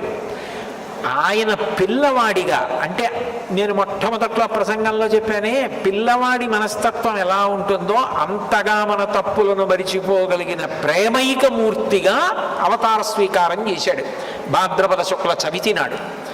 పరబ్రహ్మంకి అవతారం ఉంటుంది కాబట్టి ఆవిర్భావ దినోత్సవం వరసిద్ధి వినాయకుడిగా వచ్చాడు. ఆయన తల్లిగారు పెట్టిన పదార్థాలన్నీ తిని, నేను ఎప్పుడూ చిన్న పిల్లవాడిలా ఉంటాను, లోకంలో ఉండి అందరినీ అనుగ్రహిస్తాను, మీ తప్పులు మరిచిపోతూ ఉంటాను అని చెప్పడానికి ఆ కుడువులు ఉండ్రాళ్ళు చేత పట్టుకుని నడిచి వెడుతున్నాడు. చంద్రుడు ఆకాశంలోంచి చూశాడు. చూసి ఆయన అనుకున్నాడు, ఎంత వికారంగా ఉన్నాడు ఈ పిల్లాడు, ఏనుగు ముఖం, ఒకటే దంతం, పెద్ద బొజ్జ, పొట్టి కాళ్ళు, మరుగుజ్జు స్వరూపం అని అనుకుని పెద్ద నవ్వు నవ్వాడు. చంద్రుడికి ఎందుకు విఘ్నేశ్వరుణ్ణి చూస్తే అంత నవ్వు వచ్చిందంటే, లోకంలో ఎవరైనా చాలా అందంగా ఉన్నారనుకోండి, వెంటనే చంద్రుడి లాంటి ముఖం ఉన్నవాళ్ళు అని వర్ణిస్తారు. చంద్రముఖి అని మనకి వర్ణన కనబడుతుంటుంది, ఆమె ముఖము బింబము వలె ఉన్నది అని. చంద్రుడు అంటే అందగాడు అని లోకంలో ఒక ప్రఖ్యాతి. అయితే నిజానికి బాహ్యంగా చాలా అందంగా ఉంటాడేమో కానీ చంద్రుడు, ఆయన ప్రవర్తన యందు దోషాలు ఉన్నాయి. దోషాలు ఉండబట్టే కదా కళలు పెరగడం మామగారి శాపం ఇచ్చాడు. అలాగే గురువుగారి విషయంలో కూడా దోషం ఉందని కదా చంద్రుడి గురించి లోకంలో ప్రఖ్యాతి. నడవడి విషయంలో అందరినీ అనుగ్రహించడంలో విఘ్నేశ్వరుడు గొప్పవాడు. కేవలంగా బాహ్యంలో అందంగా ఉండేవాడు చంద్రుడు. నిజానికి ప్రవర్తనలో అనుగ్రహించడంలో విఘ్నేశ్వరుడు ఎక్కడ, చంద్రుడు ఎక్కడ? పిల్లవాడి రూపంలో ఉండి నేను అందరినీ క్షమిస్తాను, నా విశాల హృదయం ఇటువంటిదని చెప్పడానికి వినాయకుడు పిల్లవాడిగా వెడుతుంటే ఆయన్ని చూసి పక పక పక పక నవ్వాడు. వెంటనే వినాయకుడు ఆలోచించి, ఓహో నీకు అందం ఎందుకు వచ్చింది? పరబ్రహ్మమైనటువంటి నేను అనుగ్రహించబట్టి. నిలగాణ్ణి అన్న అహంకారంతో నన్ను చూసి వికటంగా నవ్వావు. మనిషికి ఏదైనా ఉండొచ్చు, అహంకారం, స్వార్థం, ఈ రెండు మనిషిని వృద్ధిలోకి రానివ్వవు. ప్రతిదానికి స్వార్థమే. ఎప్పుడూ ఒళ్ళు కందకూడదు, బట్ట నలగకూడదు, ఏ పని చేయకూడదు. అట్లా బ్రతికేద్దామని అనుకోవడం తప్పు కదా. ఒళ్ళు నలగాలి, చెమట పట్టాలి, సమాజం కోసం కష్టపడాలి, ఏదో ఒక పని చెయ్యాలి. ఏమీ చెయ్యకుండా కూర్చుంటానంటే దాని వలన ఎలా శ్రేయస్సు కలుగుతుంది? అది మంచి పద్ధతి కానే కాదు. కాబట్టి నీకు అహంకారం కలిగింది, స్వార్థం ఉన్నది, ఈ రెండు నీకున్నాయి. కాబట్టి దీనికి విరుగుడు నీకు శాపం ఇస్తున్నాను. అందరూ నిన్ను చూసి అబ్బా చంద్రబింబం అంటారని కాదు నీకు అహంకారం. ఇవాళ నుంచి నిన్ను ఎవరైనా చూస్తే లోకంలో వాళ్ళకి అపనిందలు వస్తాయి అని శపించాడు విఘ్నేశ్వరుడు. వెంటనే లోకంలో ఉన్న వాళ్ళందరూ ఈ వార్త తెలిసింది. చంద్రబింబం కనపడింది అనుకోండి, భాద్రపద శుక్ల చవితి నాడు కాదు, ఎప్పుడైనా సరే చంద్రబింబం కనపడింది అనుకోండి, అపవాదులు వస్తాయి. అయ్య బాబోయ్ అని చీకటి పడేటప్పటికీ చంద్రుణ్ణి చూడడం మానేశారు. అందరూ ఉత్తరీయాలు అడ్డు పెట్టుకుని ఈ చంద్రుడు ఒకడు ఆకాశంలో కనపడతాడో ఏమిటో బాబాయ్ అపవాదులు వస్తాయని నింద చేయడం మొదలెట్టాడు. లోకానికి పోకడది. చీకటి పడకముందే పని పూర్తి చేసుకోండి, బయటికి వెడితే ఆయనోడు ఆకాశంలో అండం మొదలెట్టారు. అందరూ తనని నింద చేస్తుంటే, తనని చూసేటప్పటికి పొంగిపోయిన వాళ్ళు అందరూ నింద చేస్తుంటే తట్టుకోలేక చంద్రుడు పాల సముద్రంలోకి వెళ్ళిపోయాడు. మళ్ళీ చంద్రుడు పాల సముద్రంలోకి వెళ్ళిపోతే లోకానికి ఇబ్బంది ఏమిటి అంటే ఓషధీతత్వం పోయింది. చంద్రుడిలోంచి అమృతం స్రవిస్తూ ఉంటుంది. ఆ పాతాళ నభస్థలాంత భువన బ్రహ్మాండమా విస్ఫురత్ జ్యోతిస్ఫాటికలింగమౌళి విలసత్పూర్ణేందువంతామృతై అస్తోకప్లుతమీకమీశమనిశం రుద్రానువాకాన్ జపం ధ్యాయే దీప్సిత సిద్ధయే ధ్రువపదం విప్రోభిషించేచ్చివం బ్రహ్మాండ వ్యాప్తదేహాభసిత హిమరుచాభాసమానాభుజంగై కంఠే కాళాః కపర్దాః కలిత శశికళాశ్చండ కోదండహస్తాః త్రక్షా రుద్రాక్షమాలా సల్లిత వపుషశాంభవామూర్తిభేదాః రుద్రాస్త్రీ రుద్రసూక్త ప్రకటిత విభవాన ప్రయచ్చస్తు సౌఖ్యం అంటారు కదా. రుద్రాధ్యాయంలో శివలింగానికి అభిషేకం చేసే ముందు ప్రార్థన అది. ఆ చంద్రుడిలోంచి అమృతం పడుతూ ఉంటుంది. ఆయన కిరణములలోంచి అమృతం స్రవిస్తుంది. అది గింజల మీద పడింది అనుకోండి, పంట పండినప్పుడు ఎన్నేళ్లు దాచినా మళ్ళీ మీరు ధాన్యం పట్టుకెళ్ళి భూమిలో చల్లితే అందులోంచి మొక్క వస్తుంది. ఒక్క మొక్క వస్తే కంకు వస్తే ఇంత ధాన్యం వస్తుంది. అమృతతత్వం పోయిందనుకోండి, ఇక మళ్ళీ ఆ గింజ వేస్తే మొక్క రాదు. చంద్రకిరణములు లేకపోతే అమృతత్వం ఉండదు, ఓషధులు ఉండవు. ఓషధీతత్వం లేకపోతే అన్నం ఎలా దొరుకుతుంది? మళ్ళీ మళ్ళీ పంట ఎలా పండుతుంది? లోకం గగ్గోలు పెట్టి బ్రహ్మగారి దగ్గరికి వెళ్ళింది. ఏ ఇబ్బంది వచ్చినా దేవతలు కానీ మనుష్యులు కానీ బ్రహ్మగారి దగ్గరికి వెడతారు. అందరూ కలిసి బ్రహ్మగారి దగ్గరికి వెళ్ళారు. వెడితే బ్రహ్మగారు అన్నారు, ఇది విఘ్నేశ్వర శాపం చంద్రుడికి. ఆయన విఘ్నేశ్వరుణ్ణి చూసి వికటంగా నవ్వాడు. అహంకారంతో స్వార్థంతో శపించాడు విఘ్నేశ్వరుడు, నిన్ను చూస్తే అపనిందలు వస్తాయని. ఆయన తీయాల శాపం, ఆయన పరబ్రహ్మం, నేను తీయకూడదు. కాబట్టి మీరు విఘ్నేశ్వరుడి దగ్గరికి వెళ్ళండి అన్నాడు. దేవతలు మనుష్యులు అందరూ బ్రహ్మగారి విఘ్నేశ్వరుడి దగ్గరికి వెళ్ళి ప్రార్థన చేశారు. ప్రార్థన చేస్తే దయాళువు కదూ, అందుకని వెంటనే విఘ్నేశ్వరుడు అన్నాడు, అయితే నా శాపాన్ని నేను బాగా తగ్గించేస్తున్నాను. ఒక్క భాద్రపద మాసంలో వచ్చినటువంటి శుక్లపక్ష చవితి నాడు నన్ను చూసి చంద్రుడు నవ్వాడు కాబట్టి ఆ ఒక్కరోజు చంద్రుణ్ణి చూడకూడదు. ఆ ఒక్కరోజు చంద్రుణ్ణి చూస్తే మాత్రం అపవాదులు సంకట స్థితి ఏర్పడి తీరుతుంది. మిగిలిన రోజుల్లో చంద్రుణ్ణి చూసినా పర్వాలేదు అనేటప్పటికీ ఈ వార్త పట్టుకెళ్ళి బాలసముద్రంలో చంద్రుడికి చెప్పారు. అమ్మయ్యా, విఘ్నేశ్వరుడు నాకు శాపాన్ని విముక్తి చేశాడు, ఇంకెప్పుడు నా జన్మలో అహంకారం జోలికి పోను, స్వార్థం జోలికి పోను, ఎందుకు పనికొస్తుంది వాక్యంలో అందం, విఘ్నేశ్వరుడిలా ఉండాలి మనిషి అని తెలుసుకొని చంద్రుడు చెంపలేసుకొని బయట వచ్చాడు. విఘ్నేశ్వరుడు ఎంత దయాళు అంటే ఆయన చంద్రుడు తప్పు తెలుసుకున్నాడని పొంగిపోయి నృత్యం చేశాడు.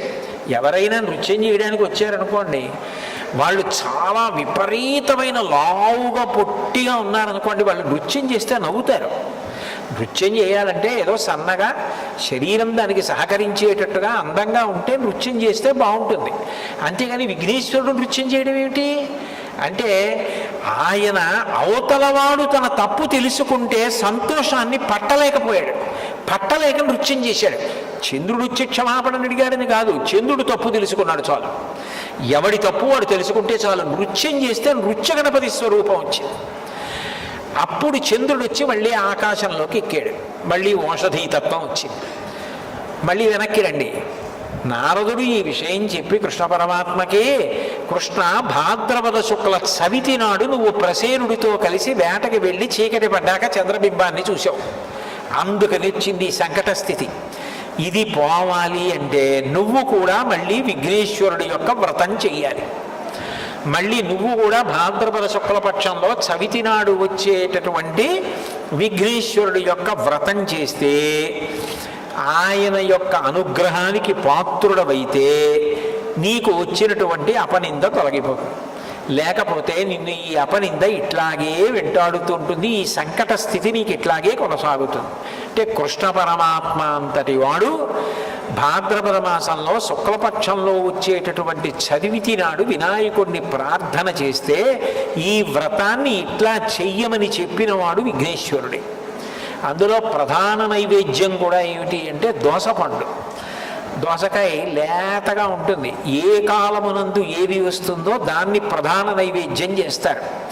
లేత దోసకాయ నైవేద్యం చేస్తారు, చేసి వినాయక వ్రతం చేస్తారు. మట్టితోనైనా సరే ఆ మూర్తిని చేసి అక్కడ ఉంచి భక్తి ప్రధానంగా ఆయనకి పూజ చేస్తే ఈ కథ చెప్పుకుని అక్షతలు వేసుకుంటే దోషాలు రావు. అది ఎందుకు జరిగింది అంటే విఘ్నేశ్వరుడు వినాయకుడి యొక్క వ్రతం చేస్తే వినాయకుడు ప్రత్యక్షమయ్యాడు. మేనమామేగా, నువ్వింత కష్టపడ్డావు, ఇంత సంకట స్థితిలో పడ్డావు, నీకొచ్చినటువంటి అపవాదు పోతుంది. ఎట్లా పోతుందో ఆ పోవడానికి కావలసినటువంటి పరిష్కారం నీ బుద్ధిలో ప్రచోదనం అవుతుంది అన్నాడు. అనగానే ఆలోచించాడు, శమంతకమణికున్న లక్షణం ఏమిటి? బంగారం పెడుతుంది. శమంతకమణి ఎక్కడుంటే అక్కడ రోగాలు ఉండవు, శమంతకమణి ఎక్కడుంటే అక్కడ కరువు కాటకాలు ఉండవు, క్షామ ఉండదు. అదే కదా సూర్య భగవానుడు సత్రాజిత్తుకు ఇచ్చినప్పుడు చెప్పింది. ఆలోచించాడు కృష్ణుడు, ఎక్కడ విపరీతంగా ధనకనక వస్తువాహనాలతో నగరం శోభిల్లుతోంది, ఎక్కడ విపరీతమైన అన్నదానం జరుగుతోంది, ఎక్కడ యజ్ఞయాగాది క్రతువులు జరుగుతున్నాయి, ఎక్కడ క్షామం లేకుండా కాటకం లేకుండా అసలు రోగం అన్నది లేకుండా ప్రజలు ఉన్నారు, భోగట్టా చేయమన్నాడు. కాశీపట్టణం అసలు ఏ విధమైన సమస్య లేకుండా శోభిల్లుతోందన్నారు. కృష్ణుడు గమనించాడు. అంటే శమంతకమని అక్కడ ఉంది. శమంతకమని అక్కడ ఎవరి దగ్గర ఉండే అవకాశం ఉంది? బాహ్యమునందు లోపల కూడా శౌచమున్నవాడెవరో ఉన్నాడు, ఆయన దగ్గర ఉండే అవకాశం ఉంది. అప్పుడు గుర్తొచ్చింది, అక్రూరుడు ఎక్కడున్నాడు భోగట్టా చేయమన్నారు. మహాభక్తుడు కాబట్టి అక్రూరుడి దగ్గర ఉండుంటుంది. అక్రూరుడు శతధన్వుడు కృతవర్మ స్నేహితులు కాబట్టి శతధన్వుడు అక్రూరుడికి ఇచ్చి ఉంటాడు మణి. అక్రూరుడు అక్కడ ఉన్నాడేమో చూడండి అన్నారు. అంటే అక్రూరుడు ఉన్నాడని తెలిసింది. కృష్ణ పరమాత్మ అక్రూరుణ్ణి ద్వారకా నగరానికి రమ్మని కబురు చేశారు.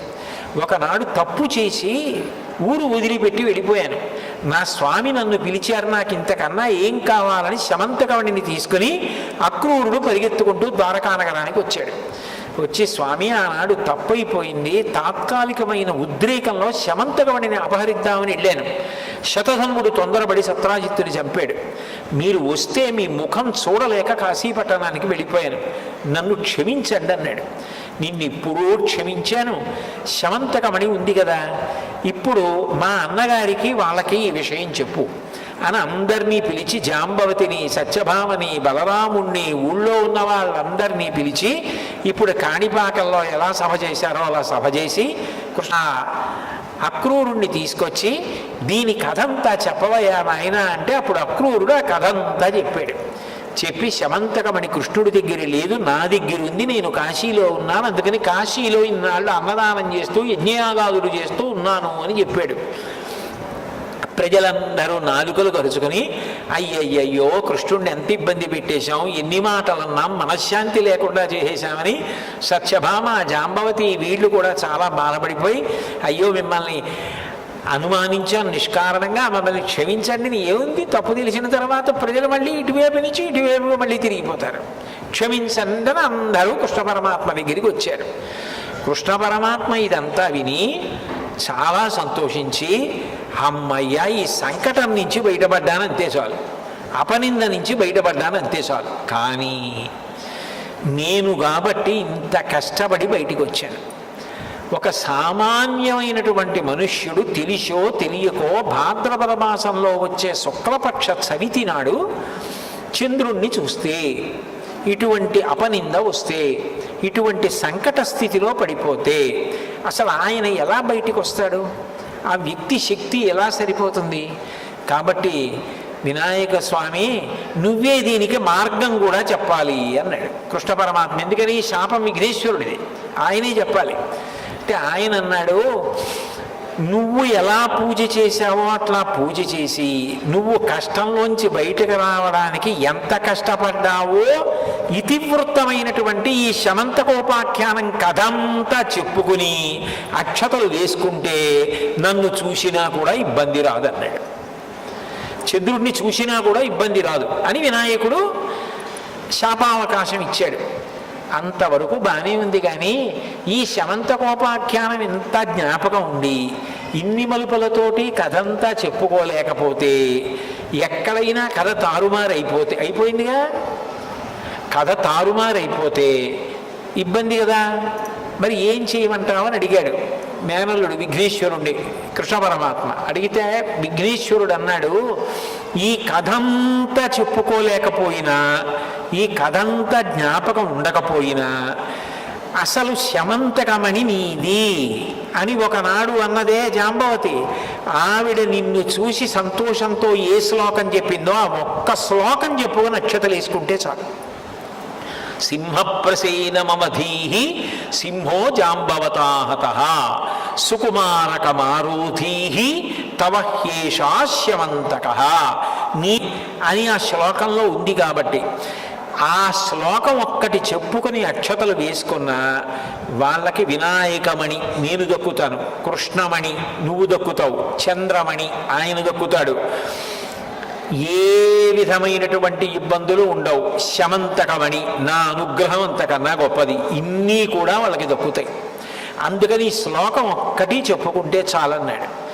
చంద్రుడు అన్నాడు, భగవన్ మీరు ఎంతటి దయామయులు, ఇంత గొప్పగా అనుగ్రహించారే, కానీ ఒకనాడు నేను అహంకారానికి పోవడం వల్ల కదా ఇంత జరిగింది.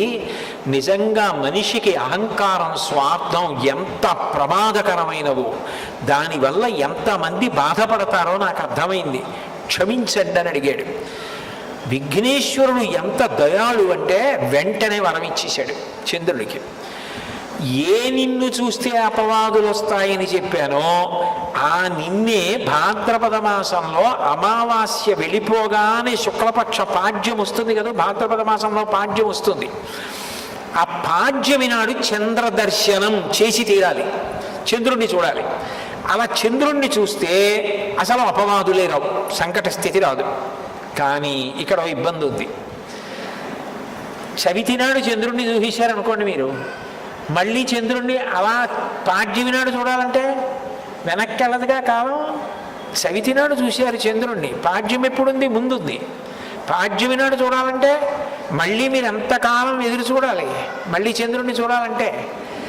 అందుకని ఇంకేదైనా ఉపకారం చెప్పు, పొరపాటున చవితి నాడు చూసేస్తే అన్నాళ్ళు బాధపడకుండా బయటికి వచ్చేయడానికి ఉపకారం చెప్పు నాకని అడిగాడు.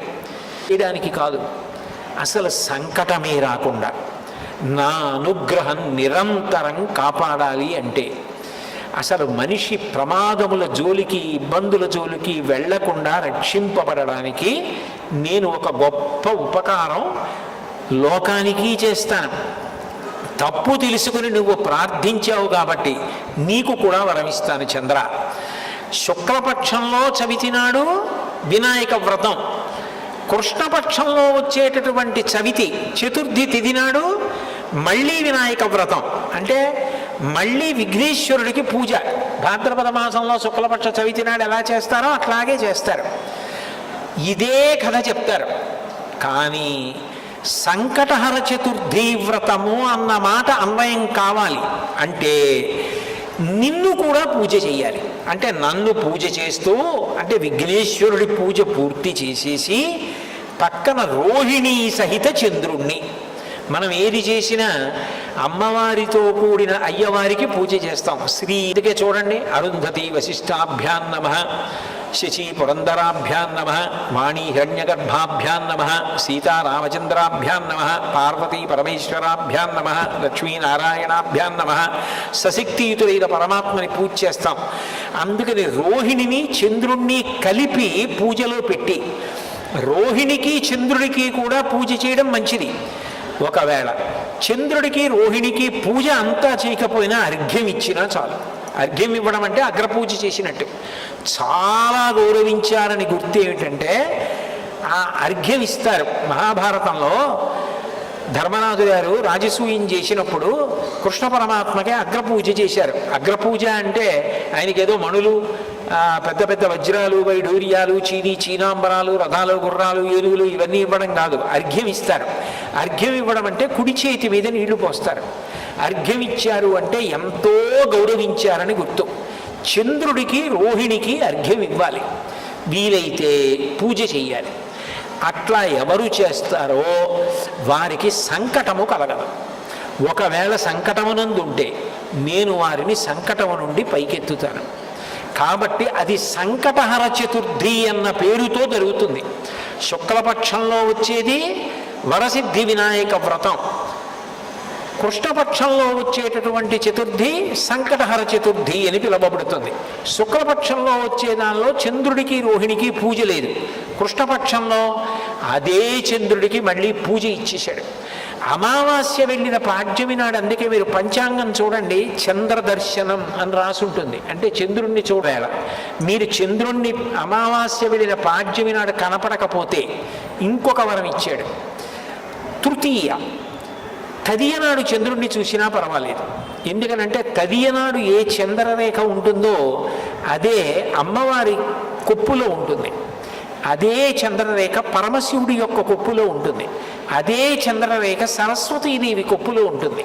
శరజ్యోత్స్నా శుద్ధాం శశియుత జటాజూటమకుటాం వరత్రాసత్రాణ స్ఫటిక గుటికా పుస్తకరాం సకృన్నత్వా నత్వా కథమివ సతాం సన్నిధదతే మధుక్షీరద్రాక్ష మధురి మధురీణా పండితయ అంటారు శంకరులు సౌందర్యలహరిలో. సరస్వతీదేవి కొప్పులో ఉంటుంది.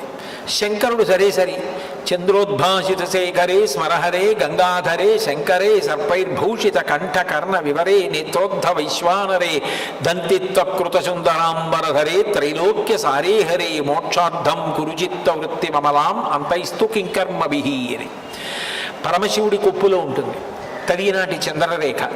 అమ్మవారి కొప్పులో ఉంటుంది. అందుకే కామాక్షి పరదేవత ఆ చంద్రరేఖ ధరించి ఉంటుంది. చంద్రమౌళీశ్వరి ఆవిడ. వినాయకుడు కూడా చంద్రరేఖని ధరిస్తాడు.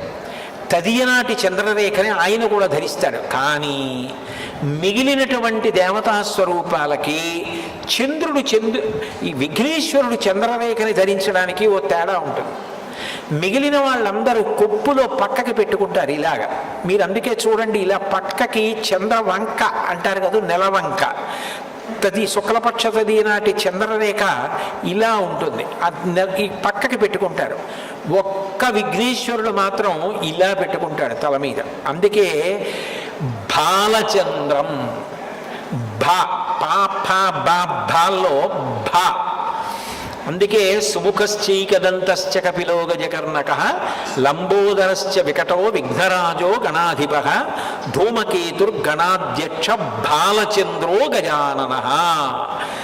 బాలచంద్రో, ఒక్కొక్కసారి పాలచంద్రో అంటుంటారు, దోషమేం కాదు. ఇలా పెట్టుకుంటాడు విఘ్నేశ్వరుడు ఒక్కడే. ఎందుకు అట్లా పెట్టుకుంటాడంటే ఈ వరం ఇచ్చింది నేనే. భాద్రపద శుక్ల పాడ్యమి నాడు చంద్రదర్శనం అంత గొప్పదని నిర్ణయించింది నేనే. అది కనపడకపోతే తదియనాటి చంద్రరేఖని మీరు పార్వతీ పరమేశ్వరుడు, సరస్వతీదేవి, విఘ్నేశ్వరుడు యొక్క శిరోభాగమునందు చూడవచ్చు. ఆ చంద్రవంకని చూద్దాం. అందుకే సశాస్త్రీయమైనటువంటి విఘ్నేశ్వరమూర్తికి ఇలా చంద్రవంక ఉండి దర్శనం చేస్తే అది సర్వోత్కృష్టమైనటువంటి దర్శనం, అంత గొప్ప దర్శనం అటువంటి చంద్రవంకతో విఘ్నేశ్వరుడు ఉండడం. కాబట్టి ఈ కృష్ణపక్షంలో వచ్చేటటువంటి చతుర్థి తిథి నాడు సంకటహర చతుర్థి. అందున ఈ క్షేత్రం కాణిపాక క్షేత్రం. ఇక్కడ స్వయంభూగా విఘ్నేశ్వరుడు వెలిసిన క్షేత్రం. అందులో కలవు విఘ్ననాయక. కలియుగంలో విఘ్నేశ్వరుడి యొక్క ఉపాసన, చండీదేవి యొక్క ఉపాసన అంత గొప్పవి. విఘ్నేశ్వరుడు ప్రీతి చెందినంత తేలికగా ఏ దేవత ప్రీతి చెందరు. విఘ్నేశ్వరుడు ప్రీతి చెందడం. పైగా ఈ క్షేత్రం యొక్క గొప్పతనం ఏమిటంటే అపరాధము జరిగితే అనుగ్రహంతో వ్యక్తమయ్యాడు. నిజానికి ఇక్కడ వ్యక్తమైనప్పుడు ఆయన నూతిలో ఉన్నాడు. మరి ఈ ప్రాంతం యొక్క గొప్పతనం ఏమిటో కానీ ఇక్కడ పక్కనే శేన్పెక్కమైన ఒక క్షేత్రం ఉంది. అక్కడ కూడా విఘ్నేశ్వరుడి మించి రథం వెళ్ళినప్పుడు రథచక్రాలు తగిలి తల పగిలి ఎత్తురు పైకి వచ్చింది. ఇక్కడ కూడా అంతే.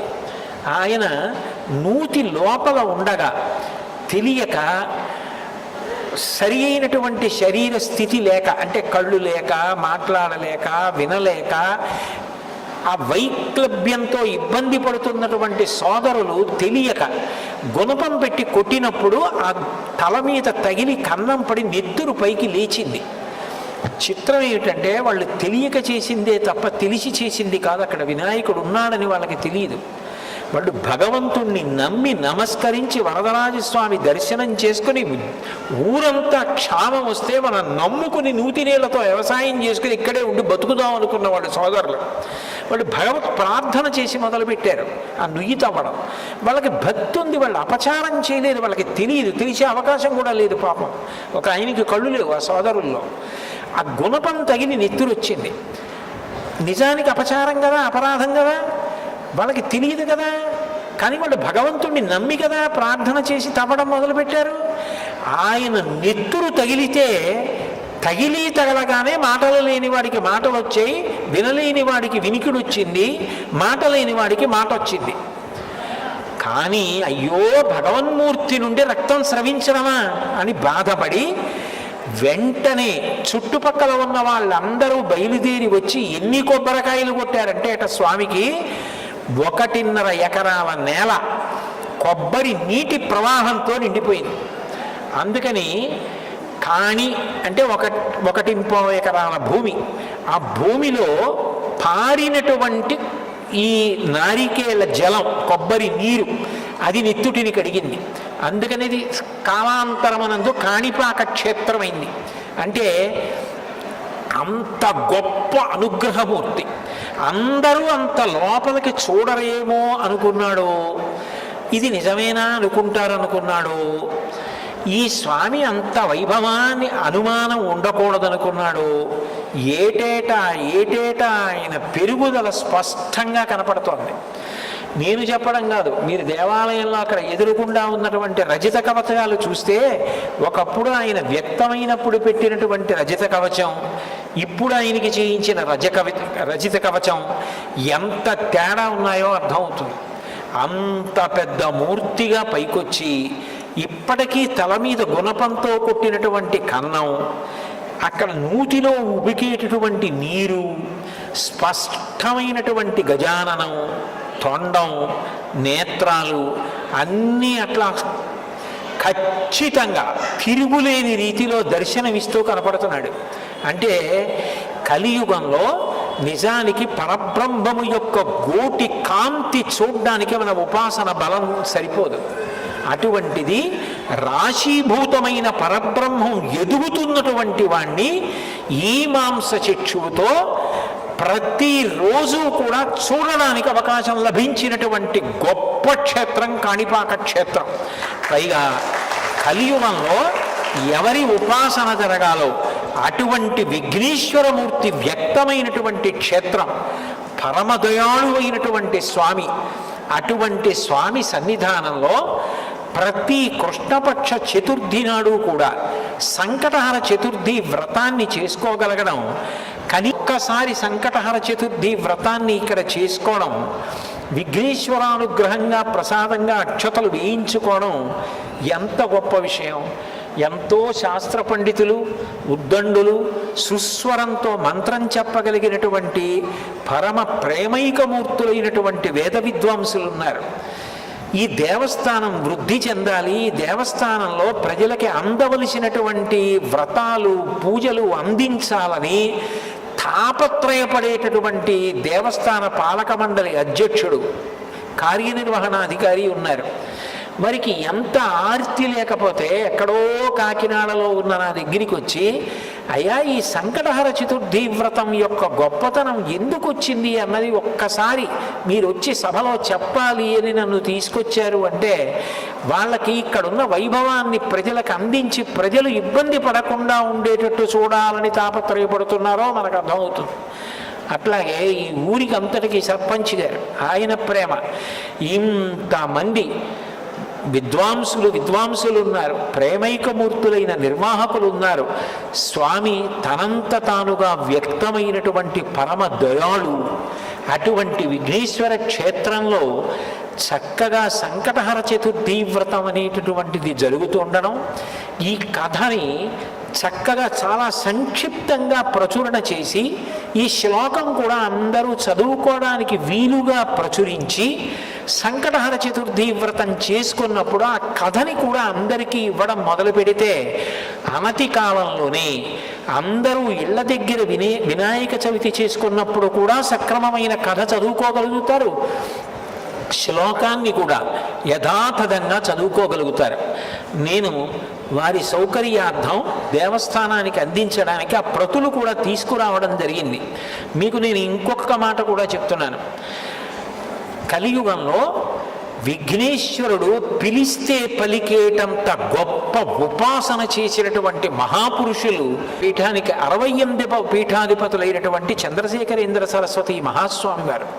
ఆయనకి వినాయక స్వామి పిలిస్తే పలికేవాడు. ఆయన షేన్పెక్కం పక్క నుంచి నడిచి ముందుకు వెళ్ళిపోయారు. వెనక జయేంద్ర సరస్వతి స్వామి వారు ఆ రోజుల్లో ఏనుగు మీద వస్తున్నారు. ముందు పెద్ద స్వామి వారు నడుచుకుంటూ వెళ్ళిపోయారు, వెనక జయేంద్ర సరస్వతి వస్తున్నారు. షేన్పెక్కం దగ్గరికి వచ్చేటప్పటికీ ఆ ఏనుగు చాలా కోపంతో గిర్ర గిర్ర గిర్ర గిర్ర తిరగడం మొదలెట్టింది. చుట్టుపక్కల ఉన్న వాళ్ళందరూ పారిపోయారు. ఆయన ఒక్కరూ మాత్రం ధైర్యంగా అలాగే ఏనుగు మీద కూర్చున్నారు. ఆ ముందుకు పరిగెత్తుకుంటూ వెళ్ళి పెద్ద స్వామి వారికి చెప్పారు, ఇలా జరిగింది, ఎందుకు జరిగిందో తెలియదు, ఏనుగు గిరగిరా తిరుగుతోందని. ఏనుగు గిరగిరా తిరుగుతోంది అని చెప్తే వెంటనే ఆ పెద్ద స్వామి వారు చంద్రశేఖరేంద్ర సరస్వతి స్వామి వారు, ఓ క్షేత్రంలో స్వామిని దర్శించకుండా ముందుకు వచ్చాను, అందుకు ఏనుగు గిరగిరా తిరుగుతోంది, 101 కొబ్బరికాయలు కొట్టండి అన్నారు. 101 కొబ్బరికాయలు కొట్టారు. కొట్టగానే ఏనుగు నిలబడింది. జయేంద్ర సరస్వతి స్వామి వారు ప్రశాంతంగా ముందుకెళ్ళిపోయేవారు. పిలిస్తే పలికేవారు మహాస్వామి వారికి. మహాస్వామి వారు చేసినటువంటి అనుగ్రహ భాషణాల్లోంచి ఇవాళ నేను చేసిన ప్రసంగంలో 95% అదే. ఎందుకు అట్లా చెప్పాను అంటే, ఏ మహానుభావుడికి విఘ్నేశ్వరుడు పలికాడో ఆయన మాటల సంకలనంగా నేను మాట్లాడాను. అంత గొప్ప వినాయక స్వామి. అటువంటి స్వామి పిలిస్తే పలికే క్షేత్రం కాణిపాక క్షేత్రం. నిజంగా మనందరం కూడా ఆనందంతో పొంగిపోవాలి. యావత్ భారతదేశంలో ఇంత గొప్పగా వినాయకుడు పిలిచిన క్షేత్రం ఇంత అనతి కాలంలో వృద్ధిలోకి వచ్చింది. ఏడాదికి స్వామి పెరుగుతున్నారు. ఏడాదికి కనపడుతోందంటే ప్రతిరోజు పెరుగుతున్నారు. అటువంటి స్వామికి ఈ సంకటహర చతుర్థి వ్రతం కూడా బాగా విస్తృతంగా ప్రారంభమై అందరికీ అందుబాటులోకి వచ్చి అందరూ అభ్యున్నతిని పొంది ఎవ్వరూ సంకటముల యందు పడవలసిన అవసరం లేకుండా వినాయకుడి యొక్క అనుగ్రహము చేత అందరూ సంతోషంగా ఉండాలని, మహాస్వామి వారి ఆశీస్సులు అందరికీ అందాలని, అందరూ సంతోషంగా ఉండాలని. నిజానికి నేను వేళకాని వేళలో ఈ ప్రవచనం చేశాను. యథార్థానికి సాయంకాలం 6:30కి నేను ప్రవచనం చేస్తా, ఉదయం వేళ చెయ్యను. ఎక్కడో ఏదో కళాశాలల్లో పిల్లల్ని వాళ్ళని ఉద్దేశించి. కానీ ఇవాళ నాకు ఉన్నటువంటి కొంచెం ఒత్తిడి దృష్ట్యా పొద్దున్న మాట్లాడడం జరిగింది.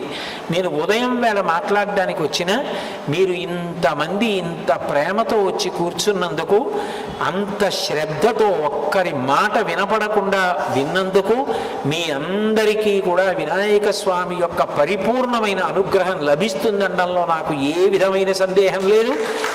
రాబో కాలంలో కష్టమన్న మాట వినపడకుండా దేశం సౌభాగ్యవంతమై సంకటహర చతుర్థి మనం ఒకసారి కాణిపాకం వెళ్ళి చేయించుకోవాలి అని అందరూ వచ్చి చేయించుకొని వినాయకుని యొక్క అనుగ్రహమునకు పాత్రులయ్యేటటువంటి రోజు తొందరలో రావాలని, అంత గొప్పగా వ్రతాలు ఇక్కడ జరగాలని కోరుకుంటూ అట్లా అనుగ్రహించమని, అట్లా జరగడానికి సమస్త విభూతులను వర్షించమని సిద్ధి బుద్ధి సహిత వరసిద్ధి వినాయక స్వామి వారి పాదార విందములకు నా శిరసు తాటించి నమస్కరిస్తూ మంగళాశాసనపరై మదాచార్య పూర్వైరాచార్యై సత్కృతాయాస్తు మంగళం.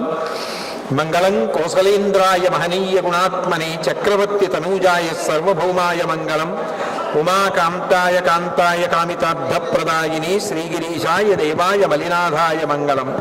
సర్వం శ్రీ ఉమామహేశ్వర పరబ్రహ్మార్పణమస్తు.